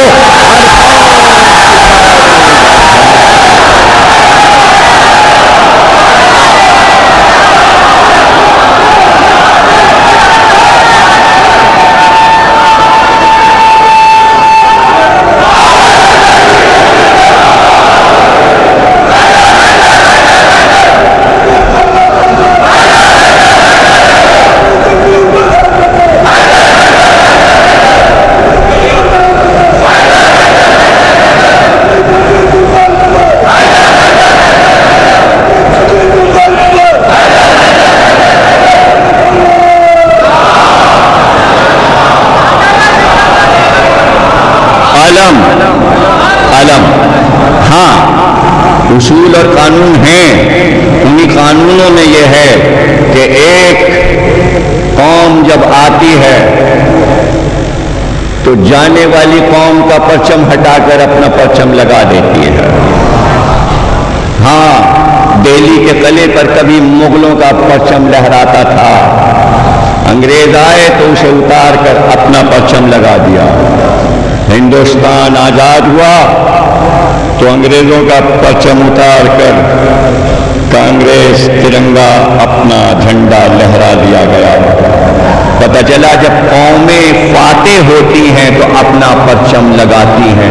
عباس وہ فاتح ہے کہ ہر جگہ جا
سقیفہ کے بعد علی سے کسی نے آ کے پوچھا تھا رسول اللہ نے اپنے بعد کیا چھوڑا.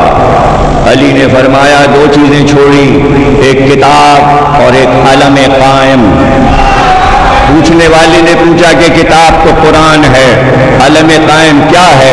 علی نے کہا وہ میں ہوں علم قائم. دیکھیے تقریر اگر سلسلے رہیں گے تو عرض کر دیں گے کہ جب آپ کہتے ہیں کہ رسول امی تھے تو امی کے معنی وہ نہیں ہیں جو کہے جا رہے ہیں. اس لیے کہ ہمیں یہ دیکھنا پڑے گا کہ امی کا لفظ بنا کس لفظ سے ہے. امی کا لفظ بنا ہے ام سے، اور ام کے عربی میں 134 معنی ہیں. تو آپ ایک ہی معنی امی کے کیوں لے رہے ہیں؟ ان لفظوں میں سے اگر سب میں پڑھوں تو اشرے ہو جائیں اور ان کی شرح کروں کہ کے کیا کیا معنی ہیں. جیسے کہتے ہیں ام الکتاب، جیسے ام القرآن، تو وہاں معنی بدلتے جائیں گے. ام الکتاب کے معنی، ام القرآن کے معنی. اسی طرح کنیتوں میں جب نام کے ساتھ یہ لفظ آئے گا تو معنی بدلتے جائیں گے. آپ کو پتا ہے، آپ بولتے ہیں زداری میں یہ لفظ موجود ہیں، تو اسی ام کے یہ معنی بھی لکھیں کہ جہاں پر دو دریا آپس میں مل جائیں اسے ام کہتے ہیں. تو مرج البحرین یلتقیان فبأی آلاء ربکما تکذبان، ہم دو دریاؤں کو ملاتے ہیں تو دو دریا ام پر ملتے ہیں، یعنی زہرا کے دو بیٹے حسن اور حسین. تو اب ام کے معنی پھر بدل گئے. ام کے معنی یہ لکھیں کہ فوج میں جو الگ الگ رجمنٹ ہوتی ہیں ان کے چھوٹے چھوٹے پرچم ہوتے ہیں. اس رسالے کا پرچم، اس رسالے کا پرچم، اس ٹکڑے کا پرچم، لیکن پورے لشکر کا جو مرکزی علم ہوتا ہے اسے عربی میں کہتے ہیں ام. تو اب دیکھنا پڑے گا کہ نبوت کا مرکزی علم کس کو ملا؟ مرکزی علم رسول اللہ کو ملا، یعنی مرکزی ام نبی کے پاس ہے. جو ام اٹھاتا ہے اسے امی کہتے ہیں. سوال یہ ہے کہ رسول اللہ نے کسی لڑائی میں پرچم نہیں اٹھایا، علم ہمیشہ حمزہ نے اٹھایا یا جعفر نے یا علی نے، تو رسول اللہ کو ام سے امی کیوں کہا گیا؟ تو یہ دیکھنا پڑے گا کہ کون سا علم رسول اٹھاتے ہیں. تو علی نے کہا میں علم قائم.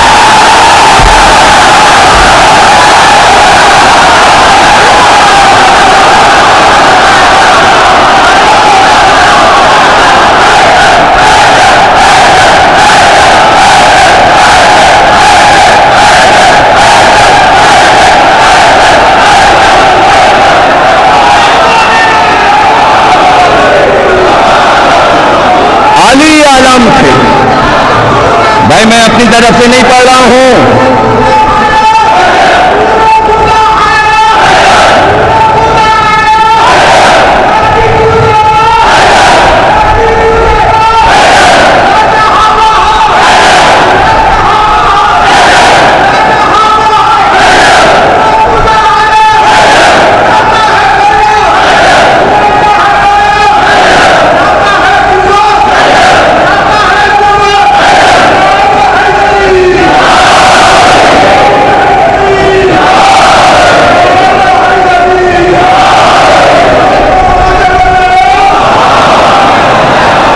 توجہ ہے نا آپ کی؟ میں اپنی طرف سے نہیں کہہ رہا ہوں. جناب زید شہید چوتھے امام سید زجاج کے نامور بیٹے نے ایک دن اپنے باپ سے پوچھا، بابا یہ تو بتائیے کہ غدیر خم میں ہمارے دادا رسول خدا نے ہمارے جد علی مرتضیٰ کو ہاتھوں پہ بلند کر کے یہ کیوں کہا من کنت مولا ہو فہذا علی مولا؟ جہاں پر بیٹھے تھے اشارہ کر کے کہتے من کنت مولا، یہ علی کو بلند کیوں کیا؟ تو چوتھے امام نے کہا بیٹے رسول اللہ نے غدیر کے دن علی کو علم بنایا تھا.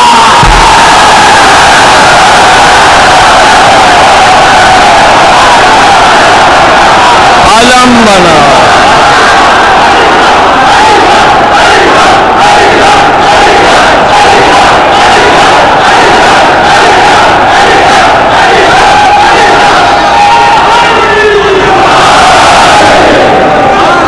علی کو علم بنایا تھا. اب یہاں امام فرماتے ہیں علم کے معنی ہے بلند، علی کے معنی بھی ہے بلند.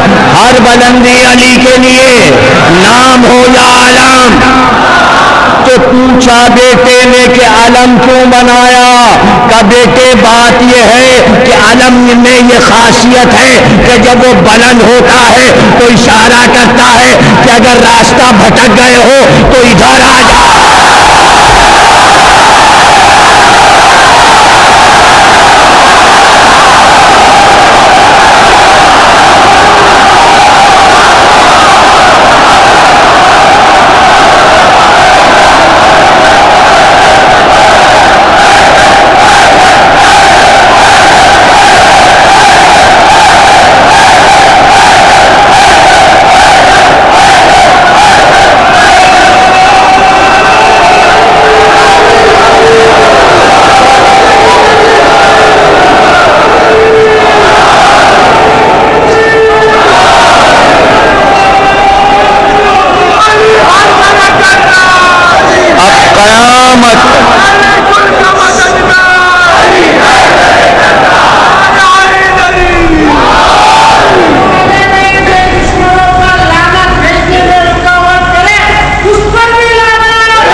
بلند ہو گیا.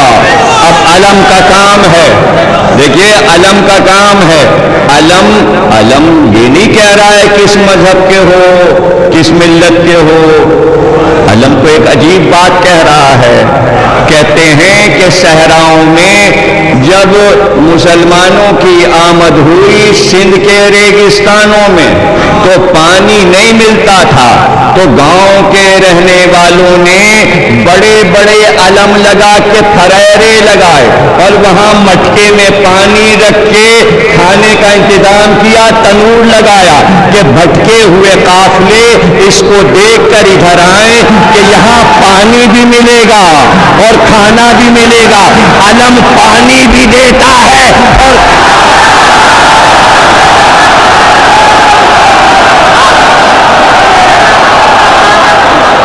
اور یہ ان لوگوں کی بصیرت تھی جو قرآن کو غور سے پڑھتے تھے. پہلا پنجہ علم کا نجف میں بنا کہتے معجزاتی تھا اور نادر شاہ درانی نے علی کے گنبد پہ پہلا پنجہ لگایا تو کہا نادر شاہ درانی نے اس کی تاریخ کہو. اس کی تاریخ عادات میں نکالو. بڑے بڑے علماء نے اس پنجے کے نصب کی تاریخ نکالی لیکن ایک عالم نے قرآن کی آیت سے سن ہجری نکالا. آیت جو نکلی وہ نکلی ید اللہ فوق ایدیہم. اللہ کا ہاتھ سب پہ بلند ہے. یہ کسی کی بیعت نہیں کرتا.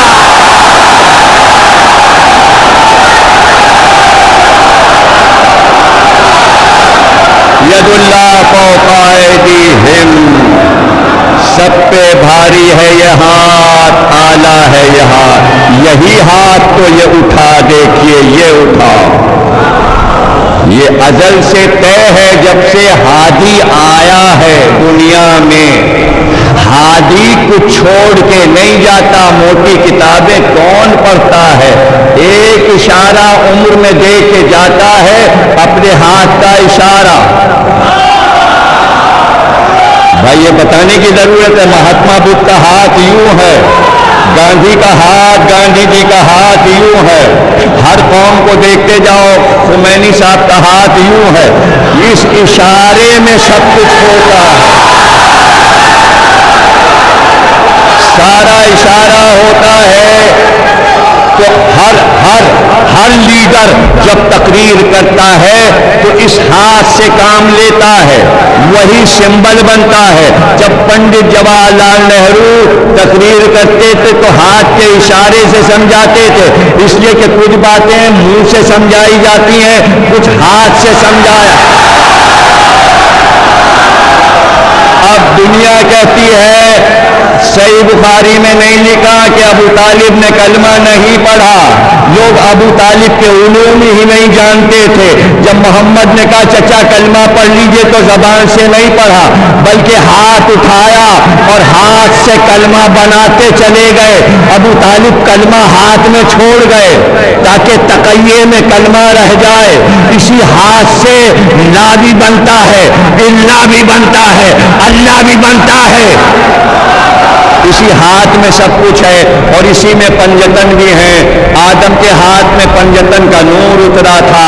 اب آپ خود سوچئے کہ ہاتھ میں جب نور چلے گا تو موسیٰ تک آتے آتے ید بیضا بنا. اللہ نے کہا جب اندھیرا ہو جائے تو ہاتھ اٹھا لینا. گویا علم کا پنجہ موسیٰ بلند کرتے تھے, دوسرے ہاتھ میں عصا تھا, دوسرے میں عصا تھا. عزاداروں نے یہ کیا کہ موسیٰ کے ید بیضا والے ہاتھ کو ڈنڈے سے ملا دیا, اس کا نام ہو گیا علم. یہ عصا بھی ہے اور ید بیضا بھی ہے, یہ آفتاب کی طرح چمکتا ہے. میر انیس کہتے ہیں کہ جب عباس کو علم کربلا میں ملا تو میر انیس کہتے ہیں عجیب منظر تھا. پنجہ ادھر چمکتا تھا اور آفتاب ادھر. بھائی عجیب عجیب دیکھیں نا, خود ہی میر انیس نے اپنے لیے مصیبت پیدا کر لی. انہوں نے میر انیس نے کہا کہ دیکھیے یہ پنجہ جو چمکا تو ایک چیز تو کربلا میں چمک رہی تھی اور ایک عرش پہ چمک رہی تھی, دونوں کا موازنہ ہو گیا, چمک کس میں زیادہ ہے. اب یہ میر انیس کا کمال تھا کہ فضیلت کس کی ہے. فضیلت اس کی ہوتی ہے جو اوپر ہوتا ہے, جو نیچے ہوگا اس کی فضیلت تھوڑی ہوگی. بلند کی فضیلت ہوتی ہے. لیکن کمال دیکھیے میر انیس کا. اور میر انیس بھی پہلی بار جب لکھنؤ سے نکلے تو یہیں آئے, چونکہ پہلی بار کی بات ہو رہی کہ دکن میں پہلے کیا ہوا. تو شہر سے باہر نکلے تو میر انیس پہلے یہاں آئے, عنایت جنگ کی کوٹھی پہ مجلس پڑھی اور اتوار کو شام کو آفتاب مرثیہ خوانی حیدر نواب صاحب لکھنؤ سے تشریف لائے. ان کی کتاب کا افتتاح ہے, اس میں آپ حضرات شرکت فرمائیے گا 5 بجے شام کو عنایت جنگ کی ڈیوڑی پہ کوٹھی پہ یا آغا خانے میں. وہ آپ بہتر جانتے ہوں گے, میں نے اندر سے بھی زیارت نہیں کی ہے, باہر سے دیکھا ہے, تو تشریف لائیے گا. تو میر انیس کہتے ہیں پنجہ ادھر چمکتا تھا اور آفتاب ادھر. اس کی زیادتی خاک پر زوج کی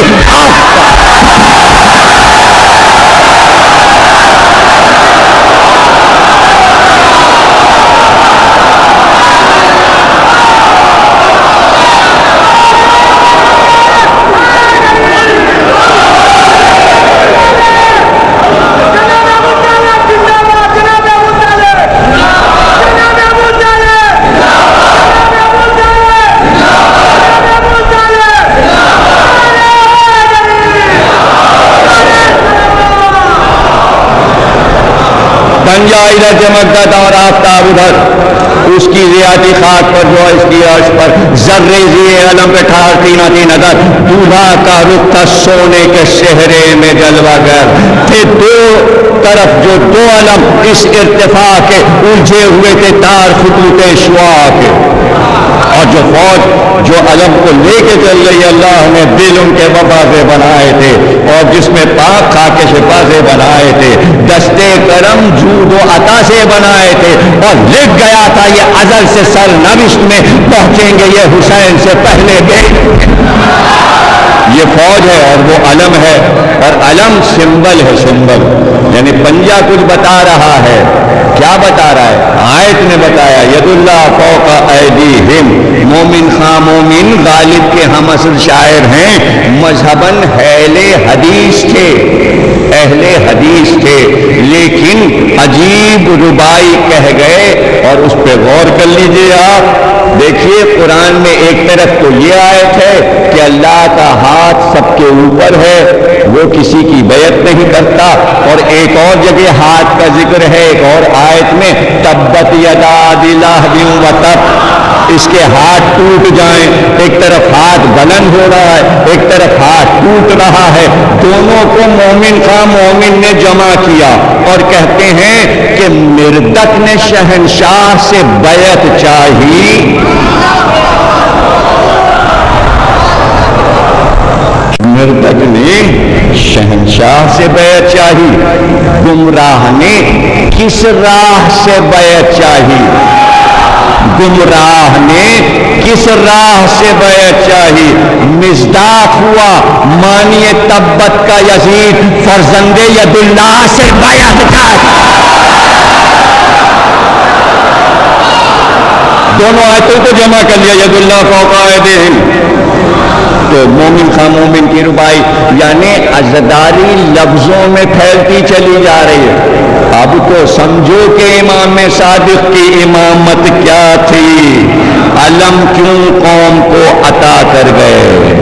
ہاں پرچم لہراتا ہے تو کچھ لفظ زبان پر آتے ہیں، عباس کا پرچم جب لہراتا ہے تو کبھی تو دل چاہتا ہے چیخ کر کہیں شاہ ہست حسین، بادشاہ ہست حسین، دی ہست حسین، دی پناہ ہست حسین، سرداد نہ داد در دست یزید، حقا کے بنا لا الہ ہست حسین۔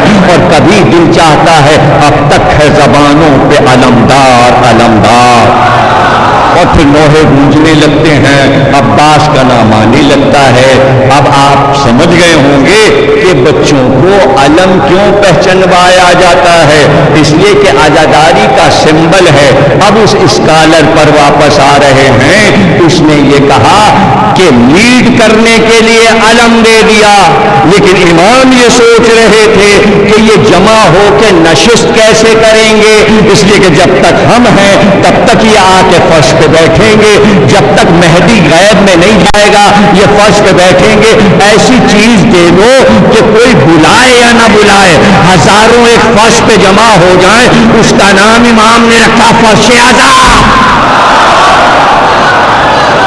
اب کوئی بلاتا نہیں ہے، مجلس مجلس مجلس کا اعلان ہے، آؤ بھائی فرش اعظم پہ بیٹھو، یعنی چاندنی کو بھی عرش کی چاندنی بنا دیا، یعنی ایسی چاندنی بنا دیا کہ جس پہ بیٹھ کے محسوس ہو کہ عرش پر ہے۔ چاندنی زمین پہ پھیلتی ہے، یہ چاندنی عرش پہ لے جاتی ہے۔ باتیں تو عرش و فرش کی ہو رہی ہے نا، صرف بلندی اور پستی ہی کا تو موازنہ ہوتا ہے، تو پھر تہذیبی مجلس دینا ضروری تھی۔ یہاں آئیں گے تو ہم سے باتیں سنیں گے، بعد کا امام آئے گا اس سے حدیثیں سنیں گے، یہ جب ہم چلے جائیں گے اور مہدی غیب میں جائے گا یہ فرش اعظم پہ آ کے بیٹھیں گے، سنیں گے کیا، بیٹھیں گے کیسے، دل کیسے لگے گا؟ تو شاعروں سے کہا ہمارے جد کا مسیح کہو اور ہم تمہیں اپنا ممبر دیتے ہیں، ہمارا ممبر ایسا ویسا نہیں ہے، غدیر کا ممبر ہے۔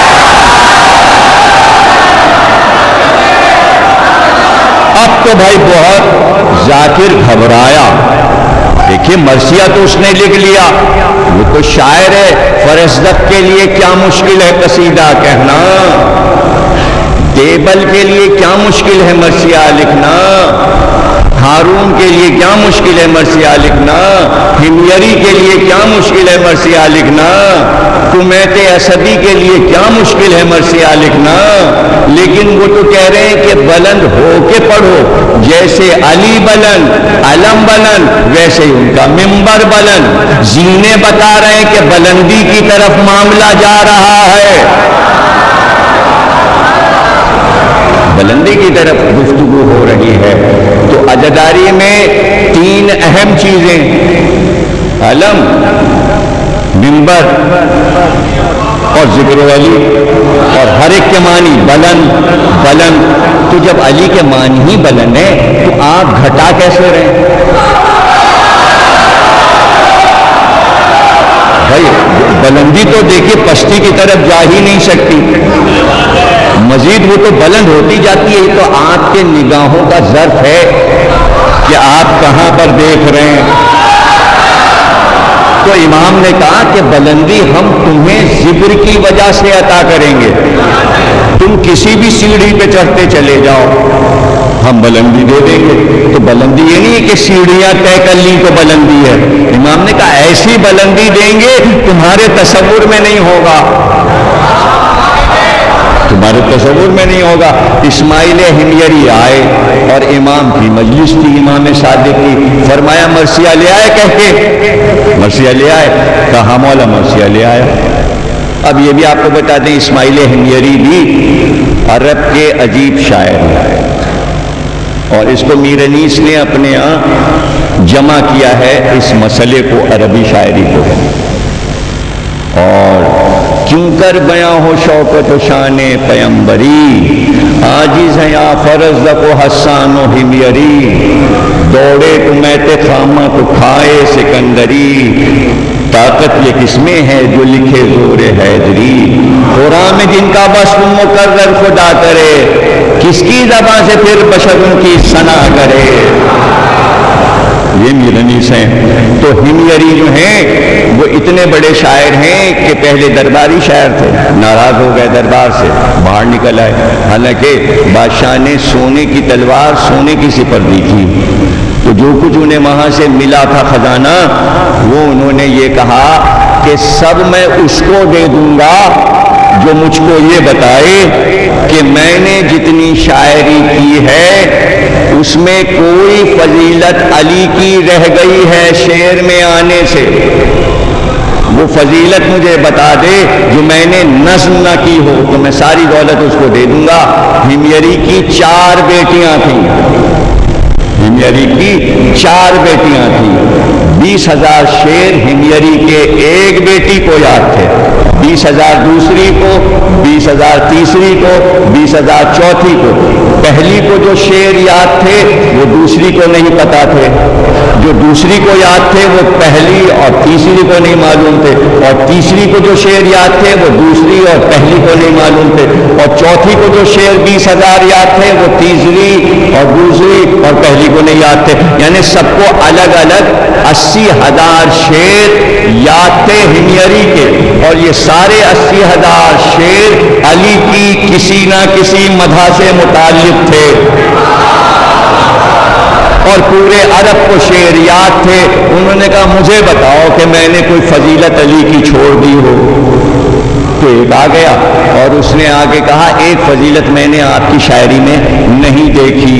اب اس کا حافظہ کیسا ہوگا، 80,000 شعر دیکھے ہوں گے، جبھی تو چیلنج کیا ہوگا کہ ایک فضیلت آپ نے چھوڑ دی ہے۔ حمیری نے کہا کون سی فضیلت؟ کہا ایک دن مولا علی تشریف فرما تھے۔ اب یہ بھی آپ کو بتا دیں، واقعے میں نہیں بتا دوں کہ ائمہ کے اباؤں کی آستینیں بہت چوڑی چوڑی ہوتی تھی، یعنی یہاں تک آتی تھی۔ جب امام علی نقی گئے ہیں جانوروں کے کٹہرے میں تو آستینیں شیروں کے سر پہ ایسے پھیر رہے تھے، جو کہ متوکل دیکھ رہا تھا، تو مولا علی کی بھی ایسی آستینیں تھی۔ وہ کہتا ہے کہ ایک دن ایک کبوتر اڑتا ہوا آیا، اس کے پیچھے ایک باز شکرا لگا ہوا تھا جو اس کا پیچھا کر رہا تھا۔ کبوتر ایک دم آیا اور مولا کی آستین میں چلا گیا، تو شکرا جو تھا وہ مولا کے سامنے بیٹھ گیا، ہاپتا کاپتا دور سے اڑتا ہوا پیچھا کرتا ہوا آ رہا۔ تو مولا نے پوچھا باز سے کیوں اس کا پیچھا کر رہا ہے؟ کہا یہ میری غذا ہے، اب یہ آپ کے پاس چھپ گیا ہے، یہ میری غذا ہے۔ مولا نے کمبر سے کہا کہ ذرا ذوالفقار لا، ذوالفقار لایا۔ مولا نے کہا جہاں کا گوشت تو کہے میں کاٹ کے اتنا اس کے وزن کے برابر تجھے دے دوں۔ اب یہ میری پناہ میں آ گیا، اب یہ تیری غذا نہیں رہی۔ ارے مومنو علی والے بن جاؤ تاکہ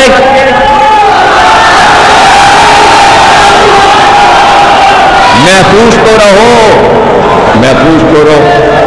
تو حمیری نے کہا یہ والا واقعہ تو میں نے نہیں نظم کیا، لیکن اس میں مقصد کیا ہے؟ اس نے کہا مقصد یہ ہے کہ پرندے بھی مولا کی معرفت رکھتے تھے،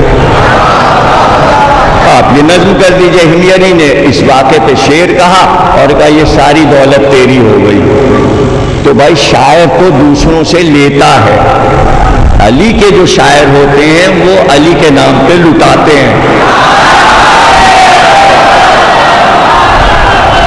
تو ایسا شاعر امام کے دربار میں پہنچا اور امام نے کہا مرثیہ کہہ کے لائے ہو؟ کہاں لائیں؟ کہا پڑھو سناؤ۔ ہمیری گیا اور منبر کے پاس کھڑے ہو کے مرثیہ پڑھنا شروع کر دیا۔ امام صادق نے فرمایا منبر پہ بیٹھو۔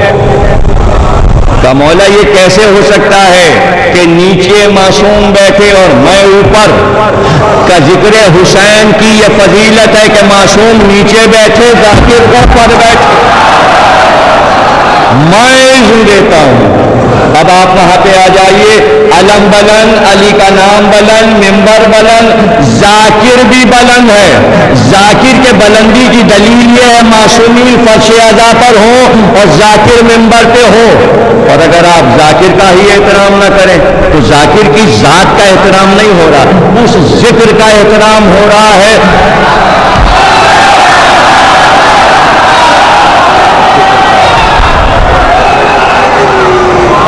یہ اتنی دیر میں ہم نے آپ کو عزاداری کی تحریک سنا دی، اب گفتگو پھر ہو جائے گی انشاءاللہ۔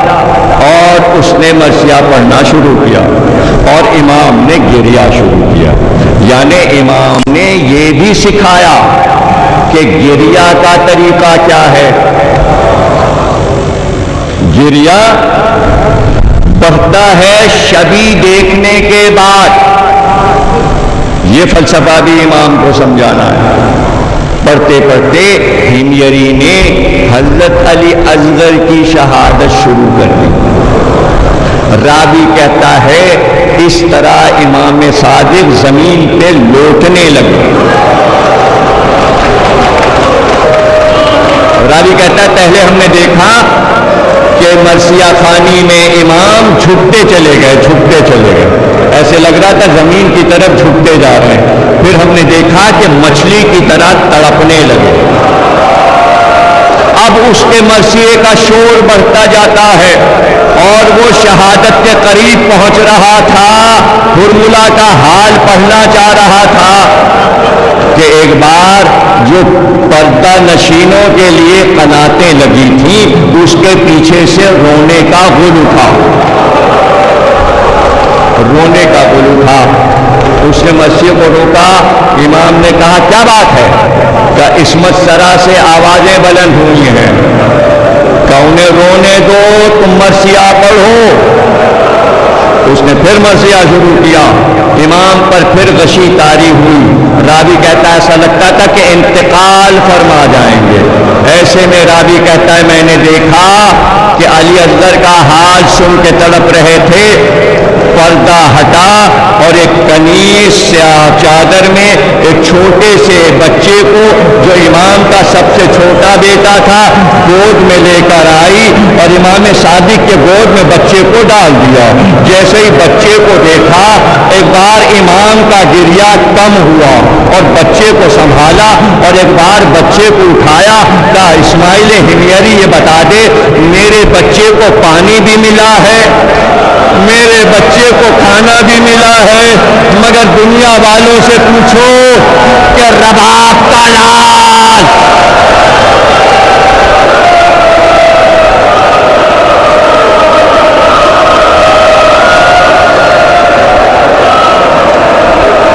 اللہ اکبر، تم سلامت رہو،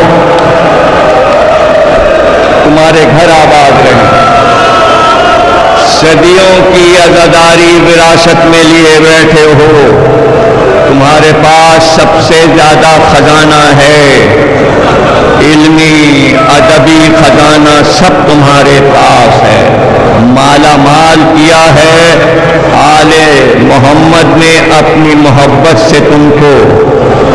پیار ہی پیار ہے تمہارے پاس، جب سے میں آیا ہوں سوا محبتوں کے کچھ نظر نہیں آیا، اس لیے کہ لگتا ہے کہ آل محمد کے چاہنے والوں کے خمیر میں خاک شفا کے ساتھ محبت گونج دی جاتی ہے، اور کچھ زیادہ ہی حصہ محبت کا حیدرآباد دکن والوں کو عطا کیا گیا، اس لیے کہ جو گریہ یہاں ہوتا ہے وہ محبت کی سب سے بڑی دلیل ہے۔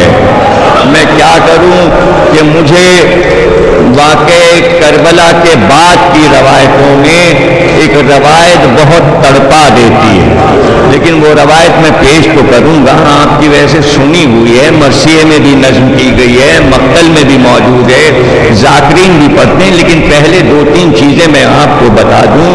آذربائیجان کی سرحد پر جو ایران کی سرحد ہے، وہاں کے علاقے میں عزاداری تمثیلاً دکھائی جاتی تھی، اور اس میں جھولا تابوت سب بنایا جاتا تھا۔ ایک سال کینیڈا کا سفیر نیا آیا تھا ایران میں، تو اس کی بیوی نے کہا کہ ہم بھی عزاداری کا جلوس دیکھنے چلیں گے۔ اس نے کہا میں ڈائری میں لکھنا چاہتی ہوں کہ یہ عزاداری کیوں منائی جاتی ہے۔ ایک ٹرانسلیشن کرنے والے فارسی کے آدمی کو اس کے ساتھ کر دیا گیا، اور وہ ایک ایک چیز کے بارے میں پوچھتی یہ کیا ہے، یہ کیا ہے۔ جب وہ پوچھتی یہ کیا ہے، وہ کہتا یہ علم ہے۔ یہ کیوں ہوتا ہے؟ کہا یہ حسین کے سپہ سالار عباس نے اٹھایا تھا، اس کی حفاظت میں ان کے ہاتھ کاٹے گئے۔ اس نے ڈائری پہ لکھ لیا یہ کیا ہے؟ کہا یہ تابوت ہے، چونکہ حسین کا جنازہ نہیں اٹھ سکا، لاشا پامال ہوا، اس لیے چاہنے والے کاندھے پہ تابوت۔ اس نے ڈائری میں لکھ لیا ایک بار ایک چھوٹا سا جھولا ہوا پہ لہراتا ہوا۔ اس نے کہا یہ کیا ہے؟ بتایا گیا یہ چھوٹے بچے کا جھولا ہے۔ کہا یہ جلوس میں جھولا کیوں ہے؟ بتایا گیا کہ حسین کے لشکر میں 6 مہینے کا بچہ تھا، وہ 3 دن سے پیاسا تڑپ رہا تھا، اسے ماں کا دودھ بھی نہیں ملا تھا۔ حسین بچے کو ہاتھوں پہ لے کر آئے اور کہا اسے تھوڑا سا پانی پلا دو، اسے تھوڑا سا پانی پلا دو۔ لیکن ادھر سے ایک تیر چلا، تو اس نے گھبرا کے یہ کہا کہ یہ بتاؤ کہ تیر کا رخ کس کی طرف تھا؟ کا پانی تو نہیں دیا انہوں نے، بلکہ ایک تیر کمان سے چھوڑا اور بچے کی طرف تیر کا رخ تھا۔ یہ سنتے ہی وہ بے ہوش ہوئی اور گر گئی۔ کچھ دیر کے بعد ماں تھی نا ماں، بچے بھی اس کے ساتھ تھے، ماں تھی ماں۔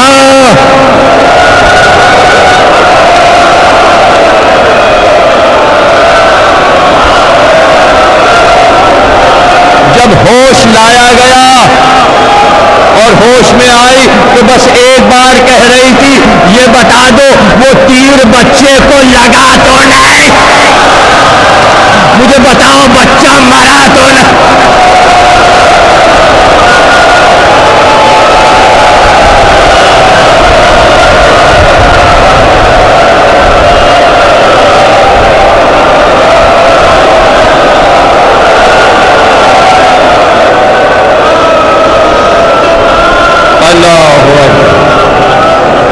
پوری دنیا واقعہ کربلا سن کر ششماہے کے واقعے کو تڑپ جاتی ہے۔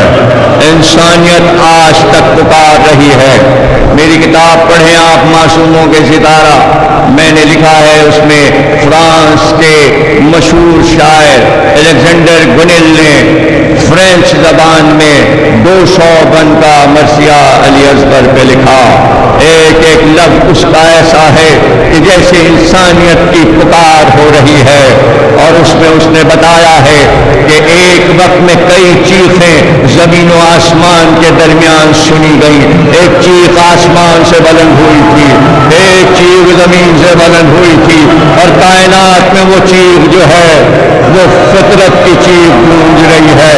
ایک چیخ رباب کی تھی, ایک چیخ زمین کی تھی, ایک آسمان کی چیخ تھی. اور اس مرثیے کو میں نے اردو ترجمے کے ساتھ چھاپا ہے. اللہ کرے کہ آپ کو وہ کتابیں میری یہاں ملتی رہیں اور آپ اسے پڑھتے رہیں. اس نے کہا کہ یہ جنگ عظیم میں جو بم گرائے جا رہے ہیں, کتنے بچے یتیم ہو رہے ہیں. میں اقوام متحدہ سے یہ اپیل کرتا ہوں کہ تمام دنیا کے چھوٹے بچوں نے یہ اپیل کی ہے کہ امن قائم کرو اور جنگ کو بند کر دو. اور یہ بچے کہہ رہے ہیں دنیا کے کہ ہم نے اپنا سپہ سالار علی اصغر کو بنایا ہے جو امن کا پیغام دے کر دنیا سے چلا گیا. انسانیت پکار رہی ہے, آج تک آواز دے رہی ہے. ایک جملے میں آپ بات سمجھ جائیں گے, یہ انسانیت کی پکار تھی کہ جب امام کے خدمت میں ایک صحابی آ گیا اور وہ بیٹھ گیا اور آ کر اس نے کہا حج سے آ رہا ہوں. تو امام نے پوچھا کہ پہلے کہاں تھے؟ کہا کوفے میں تھے.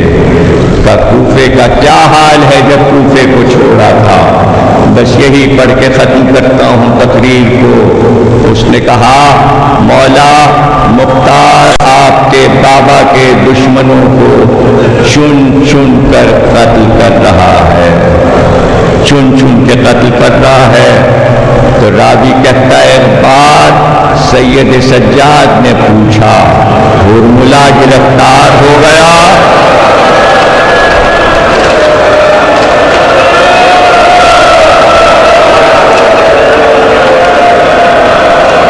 ہرملا گرفتار ہو گیا. راوی کہتا ہے آپ نے اپنے جوان بھائی علی اکبر کے قاتل کو نہیں پوچھا, آپ نے اپنے چچا عباس کے قاتل کو نہیں پوچھا, آپ نے اپنے بابا کے قاتل کو نہیں پوچھا, یہ ہرملا کو کیوں پوچھا؟ تو بے اختیار آنکھ میں آنسو آ گئے اور کہا ارے ہرملا کا وہ ایک تیر 72 کے کلیجے کو چھید.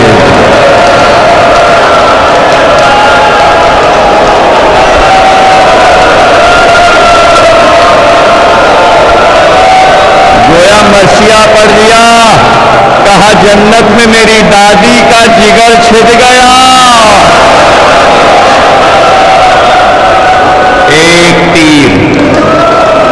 ایک تیر اللہ وہ ماں جو جنت البقیع میں آرام کر رہی ہے, جس کے لفظ جگر کائنات میں کہاں کہاں بکھر گئے. کہتے ہیں جب رجت ہوگی اور امام آئیں گے اور رسول خدا صدر نشین ہوں گے تو سب سے پہلے جناب خدیجہ تشریف لائیں گی.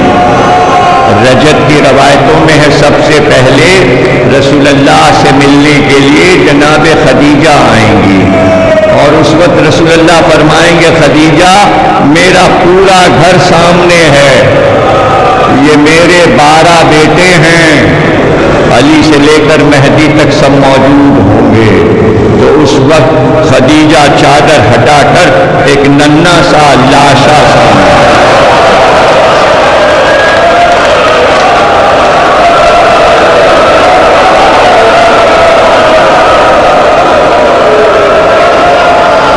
ایک چھوٹا سا لاشا سامنے رکھیں گی. رسول اللہ کہیں گے خدیجہ یہ کس بچے کا لاشا ہے, یہ کس بچے کا لاشا ہے؟ تو کہیں گی آپ کے نواسے محسن کا لاشا ہے. یہ آپ کا نواسا محسن ہے. بڑے بڑے مفسرین نے لکھا کہ امام صادق نے قرآن کی ایک آیت کی تفسیر کرتے ہوئے کہا قتلت، اس دن اللہ اس بچے کے لاشے سے پوچھے گا تجھے کس جرم میں قتل کیا گیا؟ اللہ خود پوچھے گا، اس کشتے سے پوچھے گا تجھے کس جرم میں قتل کیا گیا؟ محسن کی شہادت، اللہ اکبر، محسن کا لاشا تو اس وقت رسول اللہ فرمائیں گے خدیجہ خدیجہ زہرا میری بیٹی کیوں نہیں آئی، اور وہ اپنے بیٹے کا لاشا لے کر خود کیوں نہیں آئی؟ تو اس وقت خدیجہ کہیں گی رسول اللہ زہرا کی گود خالی نہیں ہے، ایسے میں بیوی تشریف لائیں گی، آتے ہی چادر ہٹا کر ایک اور لاشا سامنے رکھی، کہیں گے بابا یہ رباب کا لال علی اصغر،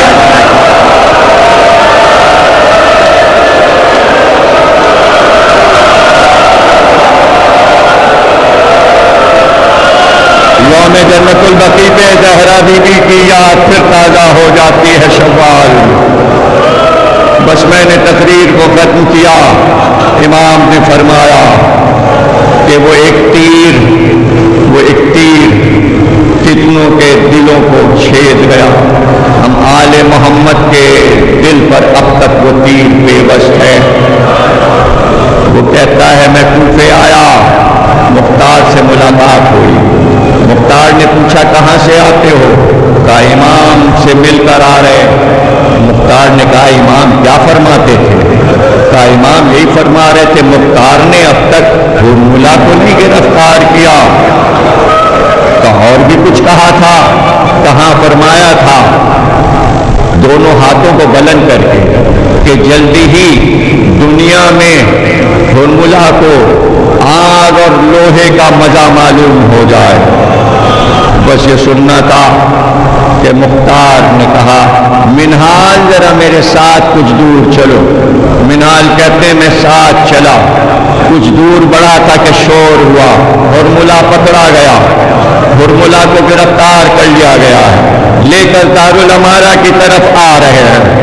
منہال کہتے مختار وہیں سے واپس ہوئے اور فوراً ہی گھوڑے سے اتر کر زمین پر سجدہ کیا اور کہا ابھی تو مولا کی دعا ہم تک پہنچی، دعا قبول ہو گئی، حرملہ پکڑا گیا، سید سجاد کی آرزو پوری ہو گئی کہ دربار میں میرے سامنے حرملہ کو پیش کیا جائے۔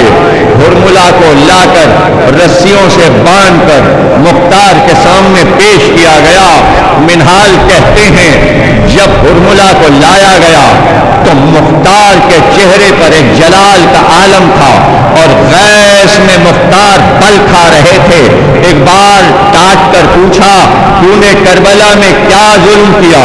اس نے کہا امیر قتل کر دے مگر مجھ سے نہ پوچھ کہ میں نے کیا کیا۔ منال کہتے ہیں تلوار لے کر اٹھے اور کہا تیرے ہاتھ پیر کاٹ کر اس آگ میں ڈالا جائے گا، تیرے اعضا کاٹ کر میں آگ میں ڈالوں گا تاکہ سید سجاد کی دعا قبول ہو کہ لوہے کا مزہ بھی تجھ کو معلوم ہو اور آگ کا مزہ بھی معلوم ہو۔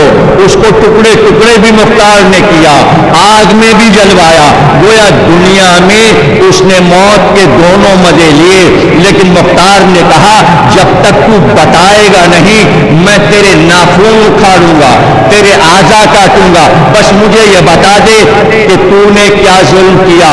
تعمیر اگر سننا ہے تو مختصر سن لے، میں عرب کا سب سے بڑا تیر انداز ہوں، میں شام کا رہنے والا ہوں، مجھ سے بڑا تیر انداز نہیں، اس لیے کہ میں شکار میں جو تیر پھینکتا تھا میں خاص کمان اور خاص تیر بناتا تھا۔ جب جب میں کمان بناتا تھا تو اس کی ڈوری میں میں وزن لٹا کے دیکھتا تھا کہ کتنے طاقت کا تیر اس میں استعمال ہو سکتا ہے. میرے سارے تیر 3 بھال کے ہوتے تھے.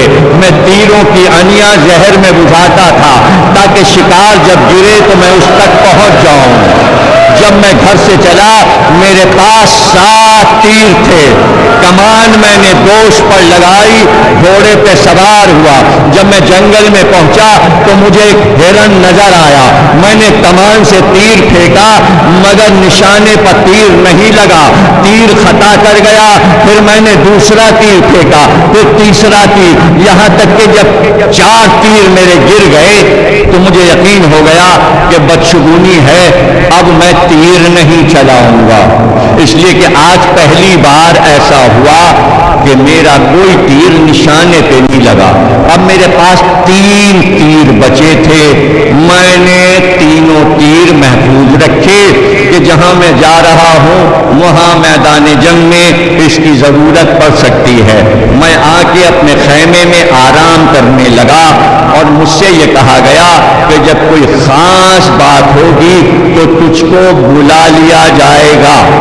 مجھ کو اس وقت بلایا گیا جب حسین ہاتھوں پر ایک بچے کو لے کر آئے.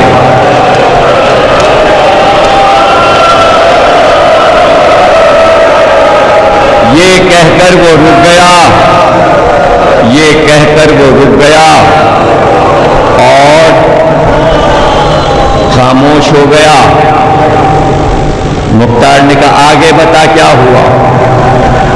تعمیر اس سے پہلے جو تیر میں نے چلایا تھا اس کا حال سن لے, اس کو رہنے دے, یہ میں نہیں بیان کر سکتا. کہا اچھا وہ بھی بتا کیا کیا. کہا جب عباس علمدار دریا سے مشق بھر کر چلے تو اس وقت پسر سعد نے مجھ سے کہا کہ ایک قطرہ پانی خیمے میں نہیں جانا چاہیے, یہ مشق سلامت نہ رہے. اس وقت میں نے اپنی کمان میں تیر کو جوڑا اور مشق عباس کا نشانہ لیا. وہ تیر مشق سے ہوتا ہوا عباس کے سینے کو چھید گیا.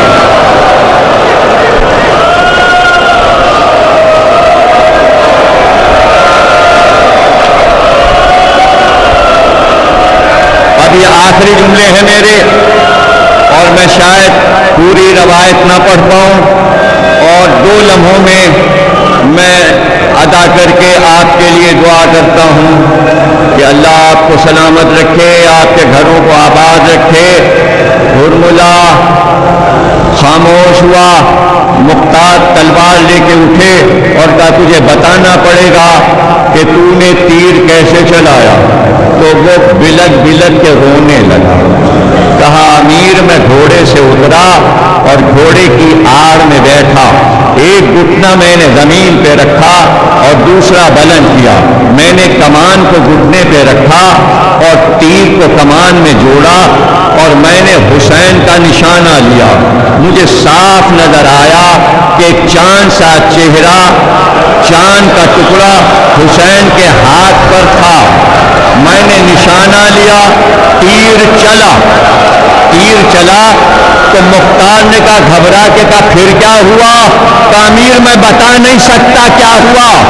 کب بتا کیا ہوا. کب بس یہ دیکھا کہ بچہ حسین کے ہاتھوں پہ لٹک گیا.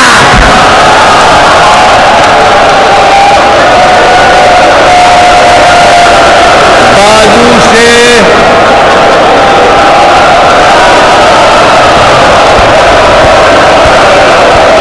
بس تقریر ختم ہو گئی. اب آخری جملے سن لو. مختار نے رونا شروع کیا. مختار نے رونا شروع کیا, بار بار سر کے بالوں کو نوچتے, اور اس کے بعد کہا وہ آخری تیر تو نے کب چلایا. اب آخری تیر بتا کہ تو نے کب چلایا. تعمیر بتا نہیں سکتا کہ آخری تیر کب چلایا. ارے سن لے, جب حسین کے سینے پر شمر بیٹھا تھا اور خنجر چلا رہا تھا تو ہم نے دیکھا کہ خیمے کا پردہ الٹ کر زینب باہر آئی اور ایک بلندی پر آئی اور پکار کر کہا عمر سعد تو قریشی ہے، میرا ماجایا ذبح ہو رہا ہے اور تو دیکھ رہا ہے۔ زینب کا حال دیکھ کر لشکر رونے لگا، زینب کا مسیحا سن کر سب رونے لگے۔ عمر سعد نے مجھ سے کہا کہ انقلاب آ جائے گا اگر زینب کا مسیحا جاری رہا۔ میں نے کمان میں تیر جوڑا اور ایک تیر زینب کے پیروں پہ لگا، زینب کے تلے